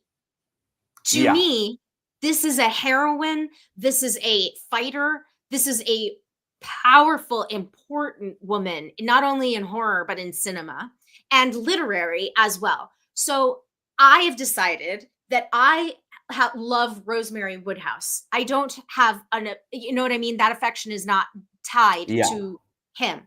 And so, Sarah and the cast, a couple members of the cast have spoken out about how they felt around Joss Whedon, especially at this time. They were literal teenagers. I mean, Yeah. they were children. And how Joss treated them poorly and all of this. And I think that Sarah has had a really challenging, it was in a really challenging position to be able to be like, listen, I love Buffy. I love what we created. I love what she means to so many people. I feel confused about how to champion Buffy, knowing that this legacy is tied to a very complicated individual. And Yeah. so you'll notice in this statement, she's talking about a team of women coming together behind the scenes, producerially, writers, directors, and Sarah saying, we are reclaiming Buffy Summers. Yeah. This is we have just as much right to this as Joss. And so anyway, this is to say that I've had to have this conversation with myself within fandom, and as a woman and a feminist and somebody who I think tries to be informed, that's how I feel about it. But do you have any thoughts on any of that? No, on that, I don't have thoughts directly on it when it pertains to Buffy, Right. because I'm not super familiar with that. I'm also weirdly I'm not super familiar with the Joss Whedon of it all, because he's never his work is not the work that I'm the most familiar with. Sure. And Joss, to be fair, Joss behaved like an asshole and created a really toxic and verbally abusive environment where some people did not feel safe. Charisma Carpenter did not feel safe on set, So that is, to me, if I had to give you the highlight reel, that's the highlight reel. And when it comes to, because I know Rosemary's Baby is also a film that means a lot to me, as it's a film that, as I'm getting prepared to direct my first feature, it's a movie I keep turning to be I would love to make a movie that is as gorgeous as this film is. Yes. And also Rosemary means a lot to me in this film as a character, and and I think what it's talking about is really complicated. I don't know how much I believe in separating the art from the artist, and I don't mean in a cancel-y way. I mean it in a when I think about my own work, the people that know me will watch my film knowing the things that I've gone through that contributed to me making this movie. Yes. Which not to go too far into, I can't go into all of the things about my movie, but one of the things that I'm exploring with it is when I first moved to the city, I had been living in Dallas. I didn't have much of a gay culture, or I didn't have a gay friend group. And I really tried to find where I fit in. And I really struggled with that when I was here, when I first moved to New York. And I joined a scene that I got really caught up in, that I ultimately did not feel like I liked or that I fit into. And a lot of the horror movies about that. And anybody who knows me, and anybody who's listening right now, when they inevitably see this, will know that about me when they're watching it. And I actually encourage you to know that about me while you're I don't Yeah. know that I necessarily believe so much in the separation of the art of the artist. Going back to like what we've been saying about Robert Eggers, it's like he's very open about how much he's passionate about the historical context of his films. And so when we watch his films, we know that that's what he's going for, which I know is Right. sort of something different than what you're asking me. Oh, I'm gonna launch this into something that we had sort of texted about, but Okay. which sort of which brings me a little bit to the comments from, I don't remember his last name, but from Damien, who Damien directed Leone. Damien Leone, who directed the Terrifier films,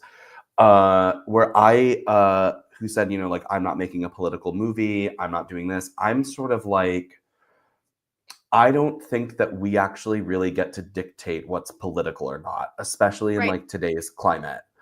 And I don't buy that. Like, I think just like, I don't want to be living in a world where having a queer character in a movie makes it political.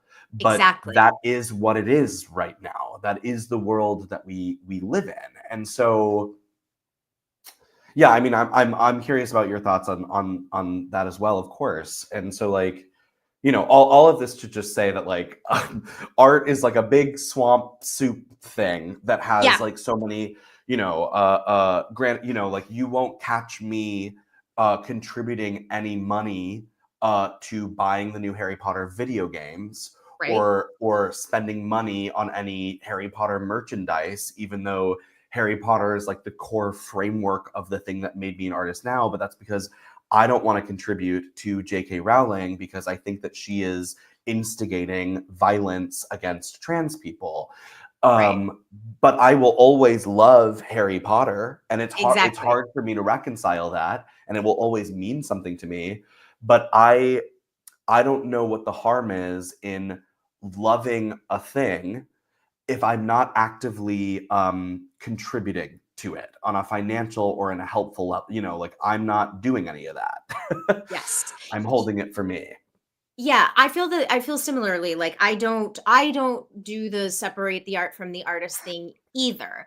I mean, I think like what I'm talking about with, like, to use the Rosemary's Baby example or to use the Yeah. Buffy example, is to be like, no, you don't get to own my relationship with this character. You know what I mean? And I'm not going to throw her away because you suck. You know what I'm saying? Totally. And so, yeah. And you know, it's interesting. I read somebody say, and I wish I could remember who it was, but with respect to, like, I don't even know if it was honestly in the wake of, or like in relation to Damien Leone's words, but I've been seeing this conversation a lot. And somebody said, like, wait a minute, LGBT people didn't LGBT people's lives have been politicized. They are not, you know what I'm saying? Like, this Yes, is some 100%. 100%. and so, like, as you pointed out, like, if there's a queer person in a movie and you go, well, that's political. It's like, no, it's politicized, and their existence, a person's existence, has become political or become politicized. That's a big distinction, I think. Like, that's a Yeah. really important nuance, you know? Um, and also, frankly, you know, I did have we had a conversation sort of internally today, and I hope I don't upset them. I'm not going to say their name because I hope it was a learning moment for everybody. But like, on our Discord today, somebody brought this up, the Damien Leone situation up, and they were like, well, I want more of this in Hollywood. Like, I think it should be, you should be able to say, like, you know, this is, my work is not political, and I made it for everyone, and everyone is invited to the table, right? And they used an example of, like, they said Dracula, you know, they were like, they said, you know, well, is Count Dracula political now too? And now, again, this person has been somebody who's been a part of my community for a really long time, and I always appreciate their opinion. And I appreciate their support over the years. And so I felt Yeah. comfortable saying to them on the Discord, I'm going to push my glasses up and say, well, actually, Bram Stoker is believed to be a closeted, self-hating gay man. Yeah. And a lot of people do actually read Dracula as him wrestling with his self-hatred and seduction and his sexuality. Now, I know that you were making a little bit of a joke when you said you pulled Dracula out of a hat. But the point is, I actually think that's perfect because the notion of saying, I'm not making this political. Well, guess what? Bram Stoker might not have intentionally been writing his secret confessions, but there Right. they are. You know what I'm saying? And I so, do know what you're saying, and I agree. Yeah. and the last thing I'll say is that there, with respect, and I wrote about this on Threads, but I'm happy to sort of like reiterate this. Love that. I love horror. We love horror. Everyone on this, everyone talking on the screen right now loves horror. And anyone who's been watching me over the last handful of months has seen me cheering from the rooftops for the success as an independent filmmaker of Terrifier 3. Terrifier Yes. 3 has made $100 million at the box office. That's insane. And Crazy. Damien Leone was able to do it by staying true to his vision, to the fans who have been with him as he developed Art the Clown, as all of the, the whole deal. So I have been cheerleading, and I don't know these people at all. I know a lot of people in the horror space. I don't know these people. So, Yeah. and on top of that, I am not policing exploitation films. Obviously, I am that's not who Right. I am. But that said, the big gag or kill in Terrifier is a nude woman strung up by her feet and cut in Right. half with a chainsaw. Now, that you may not have meant that as a political statement. Right. But I, as a woman and horror fan, can watch that and scene and be like, this has a message to me. Yeah. So whether or not you meant to, and of course there have been fans who have pointed out in Terrifier 3, Lauren Rivera's character is, put a crown of thorns put on her Yeah. head. Like, so once again, you don't get to do both. You don't get to say, no. And also, this is a not so subtle, in my view, Damien's words were in unprovoked, not so subtle reference to David Howard Thornton, who is very supportive of the LGBTQ community and Yes. is very anti-fascist. And when you and I were emailing about this today, and if we wanted to tackle this on the show, I literally took I took a step back and I went, wow, the way I just explained this was a guy who is supportive of the LGBTQ community and anti-fascist is causing the director of the movie to be like, some people have opinions. And it's like, Yes. And that's to me, that's the problem, because it's like, there's not two sides that are scared right now. right. Do you know? And like, that's the. And if one side if the other side were scared, by the way, they go ahead, continue. No, I'm just saying, like, I am, like, legislation is trying to be passed through the Supreme Court that I can no longer be married. Like, Yes. I mean, I can no longer be married to Jonathan Bailey. But Yeah, like, which cannot stand. and anyone who is, which is crazy. Yeah, and so I find it immensely pointing. Now, I am also not of the camp that, like, I don't think that everybody needs to be making statements, like Yes. big political statements, but I don't think that we need to be coming for people that are. Do you know? Yes. Like, I don't. That's to me the thing that's like hard for me to be like, how do I'm trying to find the right. This, frankly, it all just sort of makes my blood boil. But like, Well, no one asked. yeah, Like, well, right, exactly, and it's also like this idea of like everyone can come have a seat at my table is like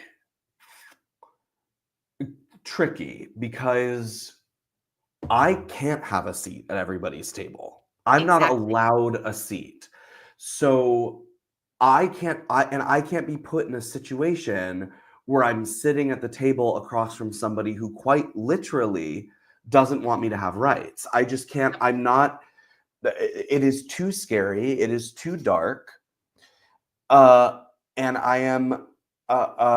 It's and I will also go to say that like not everyone is welcome to have a seat at my table at this place in time. Like I won't let you into. I actually had to. I mean, I have severed some relationships with family members recently because I'm not a factor to them. My ability to exist is not a factor to them in their rationalizing of what is currently happening in the country. And that sucks, and that's really hard to deal with. And again, sort of like I'm also someone I haven't seen Terrifier 3, mostly because when Terrifier 3 came out, I hadn't seen the other Terrifiers. But seeing the success of Terrifier 3 made me go back and watch Terrifier 1 and Terrifier 2. And I really exploitation is not exactly the genre that I come to. Or like that I turn to. It's not a genre that I actually have very strong opinions about. It's just not my like. It's not on my Rolodex of like, oh, what kind of movie do I feel like watching? I feel like watching exploitation. But I really really liked Terrifier 2 in particular. Just sort of what it was playing with and what it was exploring, I thought was just kind of really interesting to me. So I actually am like rooting for this franchise. So it is sort of like, it's not, to me, it's not like, it hasn't crossed over into like cancel terror. Like Damien's not canceled for me, but I'm sort of like, you've definitely made me less interested. Yeah, and again, I'm seeing like I see in the chat there's, the common thread here is essentially like this was a monetary decision, but it's Yeah. kind of like it was a preemptive like no, please keep seeing my movies, please keep showing up at conventions, like all are welcome to give me their money. And it's like, well, David is using his platform to speak out and not, again, I follow David Howard Thornton on Threads, and he has never been like, and I call on my director and my this and my that. It's like, no, this is my space, these are my views, and I am using the voice that I have for a cause, right? Okay, great. Right. That is his prerogative. I don't understand why Damien felt compelled to be like, some people on our team, and it's like, yeah, shush, come on, shush. Yeah. Like, and for the record, I also am of the opinion that no opinion is an opinion. As in, I agree. I had a friend who has said, in terms of our friend group, if this person and this person don't speak because something bad happened, she will say, well, they just need to talk it out, I'm Switzerland. And I don't actually think she knows what she's saying when she says I'm Switzerland, because the context there is the Swiss said, yeah, we'll give Nazis bank accounts, like, well, you know what I'm saying, like, or we'll give anybody a bank account or whatever. And you're just like, yeah, that's a choice. You're not neutral. No, neutral. We don't live in a time where there is neutral. Like there is no. I also think we could talk in circles about this for a really long time. Also because like we are of the same mind here. But like, I don't know that neutral has really ever existed. Like, is there something that I truly like? I feel neutral about. I don't know. I feel neutral about a coffee shop in my neighborhood. Like I don't go there. I don't really need to go. I don't really care. But I don't feel neutral about what's going on in the country. What? It's a la la la la. Don't make me decide. Don't make me choose. That's being willfully ignorant. You know what I mean? Like, in fact, when you just were trying to think of an example of something that you could be neutral about, the thing that popped into my head was banana bread. But actually, I hate banana bread. Love that confession. That's actually the hottest take you said tonight. I hope you all will continue to tune in, but you heard it here first. I hate banana bread. But the point is, Wow. I can't even be neutral about that. I have an opinion about it, and that's Yeah. okay. It's a preference. I don't like banana bread, but let's not sit here and be like, it's fine. It's fine. You know what I'm saying? And I'm not, just want to be clear, I'm not comparing fascism or the LGBTQ struggle or Right. women's rights or any of this to banana bread. I am just saying I'm not neutral. Like that's not a thing. That's not. Yeah. That's You great. know what I mean? Zish? Rufus has joined the chat. Oh, Goofy. But we have a Rufus cameo. Is it because you know that Dylan's here? Yeah, it better be. He's so thinking. Aww. Wait, he's gonna come up here and His say hello. ears. His little We all- ears. His ears, and he's freshly groomed. Oh. Hold on. I gotta get it. Nope. Rufus, wait. We all need a little palate cleanser. Yeah, look at him. Look at this little palate cleanser. Look at him. Look at this best boy. There Look he at is. him. He's so cute. Just like the old days. He's just a baby. He's so cute. Yes. So I love him. I guess to shift the conversation to something we also haven't talked about yet. let's do it. And this was big on my list to bring up to you also. Have you seen, this is not the end of the question, but have you seen the Fantastic Four trailer? Yes, I have. Okay. I don't know. Did you all talk about this on Monday already? No, Or it happened. It happened after our last show. Oh, great.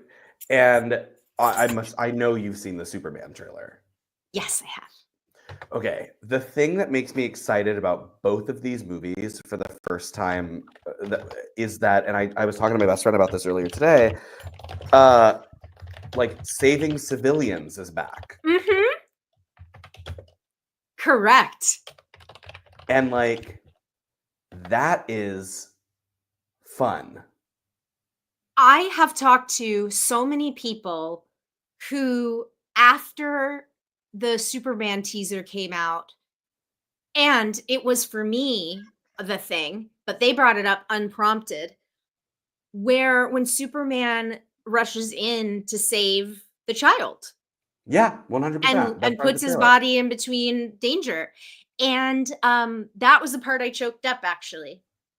Oh, And love that. you know, and I think, to your point, like, we're, you know, if we all have the luxury to look back on this time, Yeah. who can say? Who can say? From our Waterworld type, like, Correct. raft. Yeah. Yep. But I think one of the bigger questions that I have is like the superheroes in particular, and how, especially with Superman, like the burden of being a hero. And like, I think there's such an interesting conversation. And again, my legacy with pissing off fans in the DC universe goes on back a decade. But the thing is, I think that there's something to be said for Superman, let's say, having a conversation about, haven't I done enough? You know, what else do I need to do? Like, reckoning with his responsibility as a hero and as a role model, and as, you know, in fact, if I may, that is what all of Superman 2, especially the Richard Donner cut, is about. Superman saying to his father in the Donner cut, you know, Father, I can finally be with Lois. I can finally be just a person. I can walk into this machine and they can take out my superpowers, and I can just, haven't I given them enough? Haven't I said thank you enough? And now I just want to live my life. And of course, that's when Zod comes to town, right? So this is a conversation that I'm so down to have with heroes. Yeah.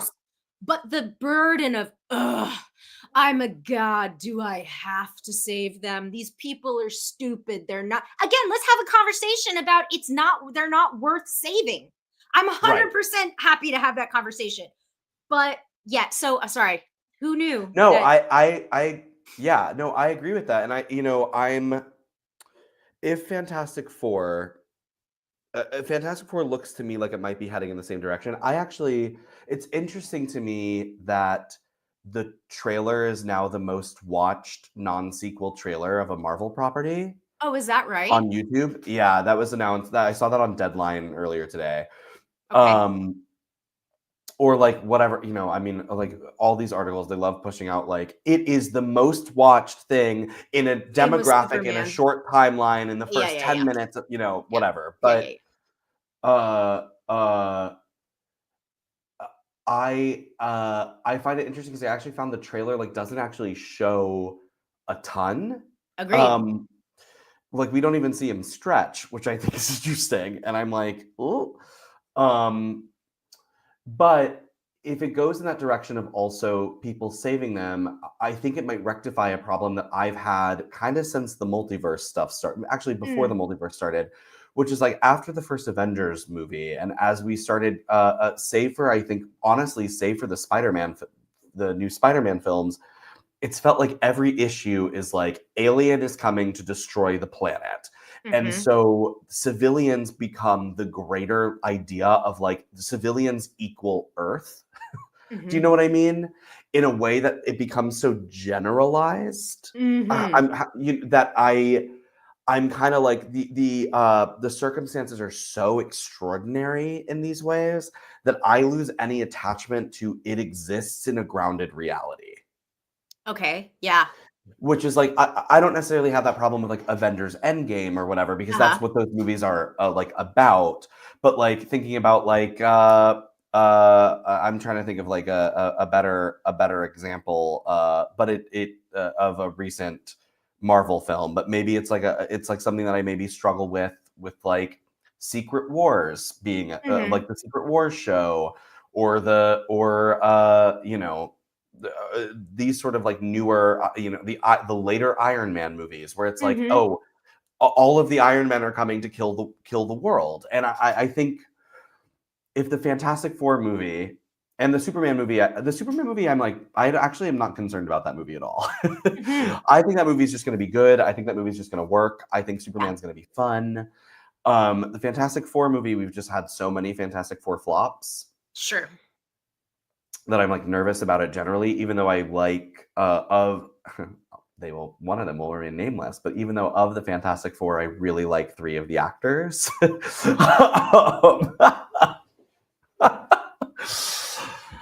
um, Ooh. We're gonna have to yeah, talk well, after. oh yeah. You know which one I don't like. Maybe. I think I do. I think I'm remembering now. Yeah, I'm not yeah. Yeah. Uh I get it. I I don't know. I just like have hope. Also, I've heard rumors that it's well, we know it's going to exist in a separate universe, Right. like a separate multiverse. Yeah. I think that it is also really intentional to set that movie in the mid-century modern 1960s, like 1950s, 1960s kind of era. Yeah. I don't think that's an accident. And whatever it is that they are going to be discussing within the confines or within the parameters of the characters, I'm very Yeah. curious what they have to say. And I Yeah. do think you're right. Like the heroics, the heroics in the MCU do feel less about saving the people and more about accomplishing a goal. Like it's not, Mhm. you know what I mean, and or vanquishing a specific threat. Yes. And Yes.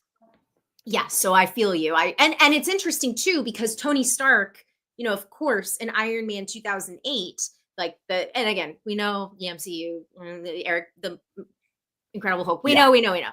But um war machine, like creating, like this was such he was creating weapons of mass destruction, like he's Yeah. creating things. So Tony Stark is very tied, that character, in especially as he's introduced in the cinematic MCU, is tied to civilian casualty, and like what is Yes. his relationship to the, quote unquote war machine, right? So Yes. yeah, I feel you. Yeah. And also this is so funny. Now I'm gonna talk about the things that I'm excited for, and I'm gonna name the actors that I really like. Okay. But like, I love Evan Moss. I don't remember his last name, but I love his acting generally, and I'm so excited that he's the Thing. And it seems to me from that trailer, the vibe that I get is that a lot of the movie is going to be about the Thing and about his relationship. And I love that they have, and I hope that they do this in the movie, but it's something that I never thought about with that character. But like something that I loved in the trailer is, and also love or hate the posters that are coming out. They're not my favorite posters in the world, but I think one of the things that they're doing really interestingly is they're showing how much merch there is about the Fantastic Four in the world and how much they are icons. And the most able to be merchandised person is the Thing.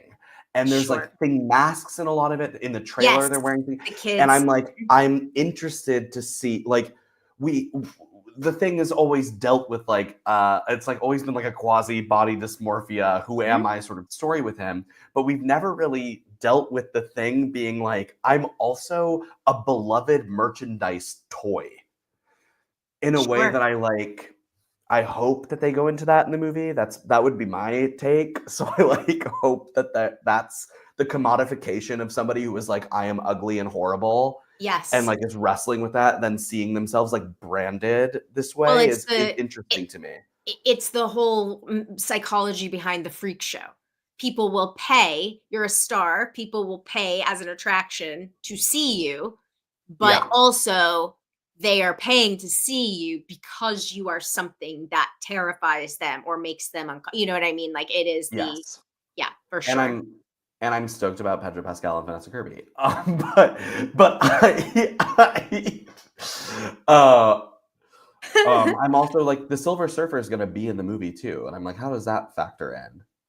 I don't really know. And Doctor Doom as Downey's Doctor Doom, right? But I don't think he's. Oh, that's Avengers. That's Avengers. It's Avengers. Yeah, and I hope that I have a lot of questions about the choice to do that.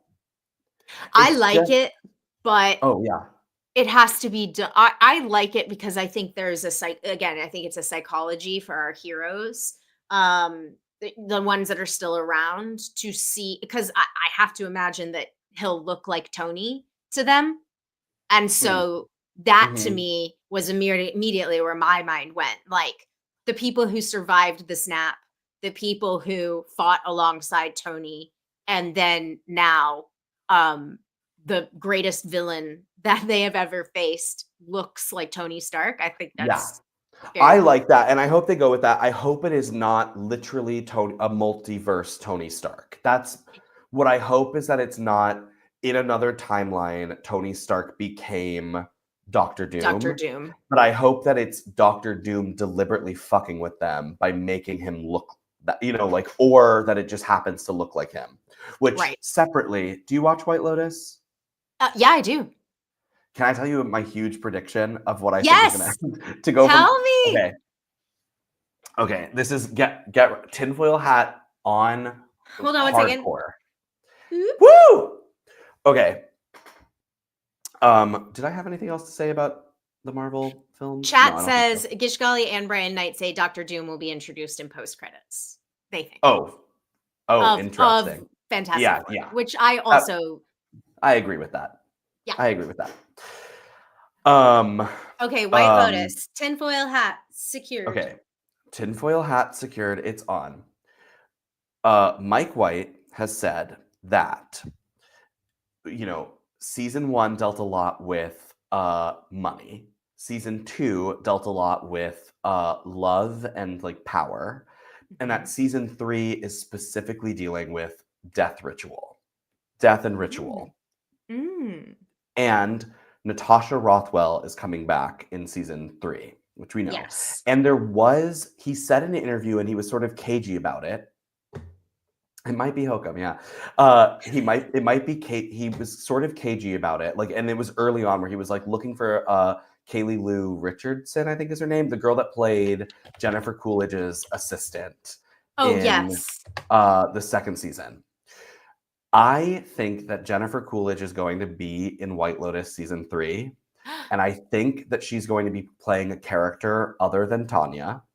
Okay. And I think she's going to play somebody that looks a lot like her. Okay. And they're going to play into that. And he also said that this season's weirder. He Yes, has I've heard said him that this say it's season, like dark. yeah. And so I have a feeling that the season is that Natasha Rothwell's character or Kaylee Lou Richardson, if she's Haley Lou, I don't remember her name. They will see her at the resort and it will challenge something about the grieving of her. And Natasha Rothwell maybe like knowing that this woman has died on the resort. Cause Because when they would someone have dies talked on about it. Exactly. Yeah. And like There when would have been someone a dies on company the meeting resort, and yes. So I think that it's going to deal a little bit with like that side of death because I can't imagine a world where Jennifer Coolidge just doesn't come back. And she also, this is now real tinfoil hat. She has done press. She did a press thing recently where she explicitly was like, I'm not in White Lotus and I hope they all had a really great time and la da da da blah blah blah. And I'm like, there is actually like, why are you doing that press? You know, like it Yeah. was just a little like, remember She's me? I'm not here. she's definitely been out there a lot lately. Yeah. Like I've noticed it obviously with Ariana Grande, and that makes sense. But the way that she's been showing up and talking a lot, you're right. It does feel like Jennifer Coolidge is on a little bit of a press tour. Yeah.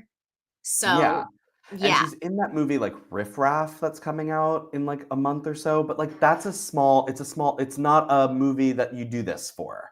Yeah.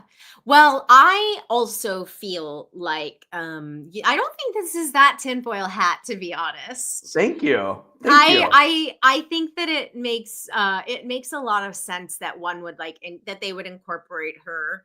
And honestly, the other thing is, and this actually kind of ties into our big superhero conversation, which is audiences, for instance, Jason Momoa is going to now be playing Lobo. He was Aquaman. Oh, what? Yeah, he's Lobo. Oh. He's Lobo in the new Supergirl movie. And Whoa. of course, the story is that we played the clip on the stream a couple weeks ago, but he was like, yeah, when they asked me to come in to read for the Zack Snyder asked me to come in and read, I was like, oh, they're having me come read for Lobo, obviously. And then when they were like, oh, you're Aquaman, he was like, what? and and he was like, Lobo is my favorite character. I've always when I used to collect and read comics, I loved Lobo. And so, and obviously, look at me, I'm Lobo. So Love anyway, but this is to say, audiences are gonna have to be fine with Jason Momoa is now playing a different character within the same kind of universe, and I don't think they'll care. I think that I don't think they'll care. Yeah, so I think audiences are smart enough. We're all so savvy now that they're gonna be like, "Wait, it's her," and then they're gonna address it for 2 seconds, and she's gonna be like, "No, it's not me. That woman died," and then they're just gonna continue. I could totally see that. Yeah, I just think that's. I also think it'll just be playing into what the trailer was doing is we got the threads of what the plot's going to be for Parker Posey's family. Where it was there's a secret, there's something going on, da da da, and then Natasha Rothwell her whole thing was they sent me here to study more about there's not a plot. That's not a plot. Yeah. We still don't quite know why Belinda is there. Why? Right. Why is Belinda there? And aside from the fact that the audience, this is the other thing.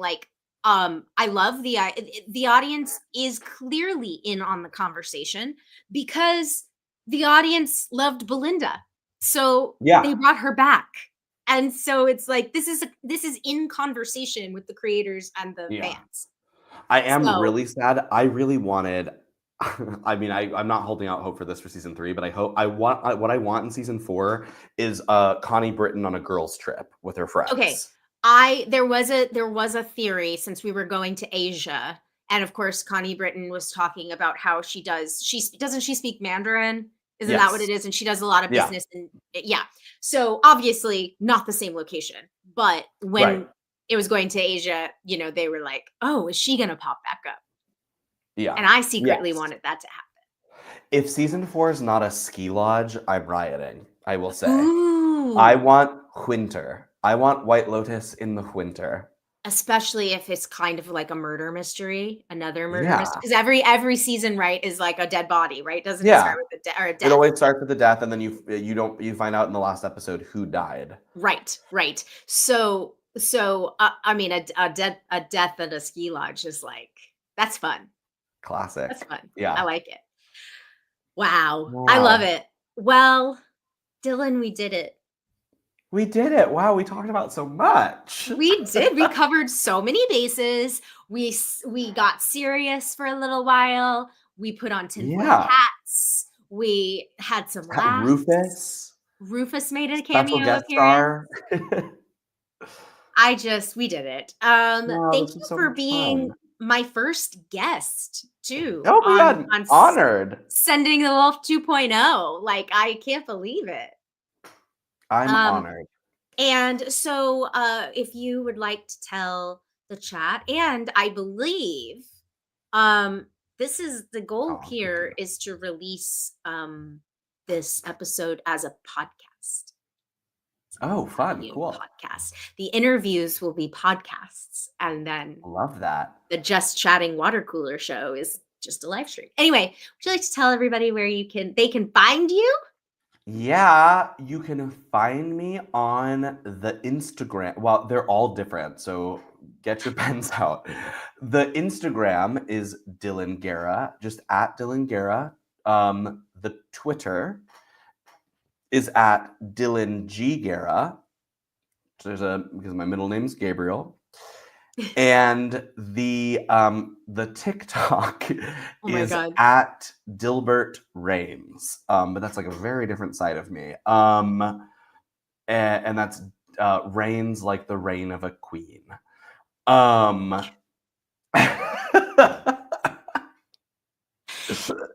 Dylan's TikTok is really funny. It's really Thank funny. you. And the people that you gotta keep it alive, Clarke. You gotta keep it alive. This is your Jennifer Coolidge moment. That's not me. What do you mean? That's not me. That's not me. My twin. That's my twin. Yes. Fun. Wow. All right. Well, we did it. So we did blast. We did X, we did Instagram, we did TikTok. Is that it? You're not on the Blue Skies? Don't remind me, Brandon.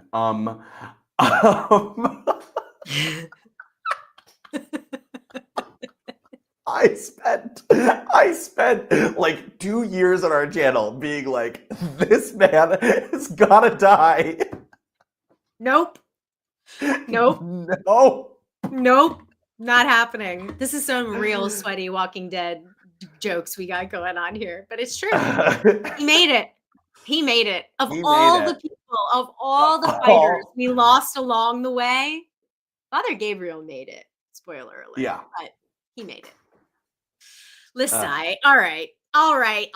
Thank you all in chat so much for joining us. We hope you enjoyed our convo, and follow Dylan on all the things and keep posted on all of his projects that are coming. And as always, just a reminder, there's a Patreon. You can join for free. There are various levels of support. And if you are $5 and higher, please join our Discord. Lively conversation going on over there that I had to get in the middle of today, but we loved it. Thank you to everybody for participating, and have a great weekend, everyone, and please be safe. Thank you all so much, and we'll see you next time. Bye, everyone. Thanks for having me. Bye. See you.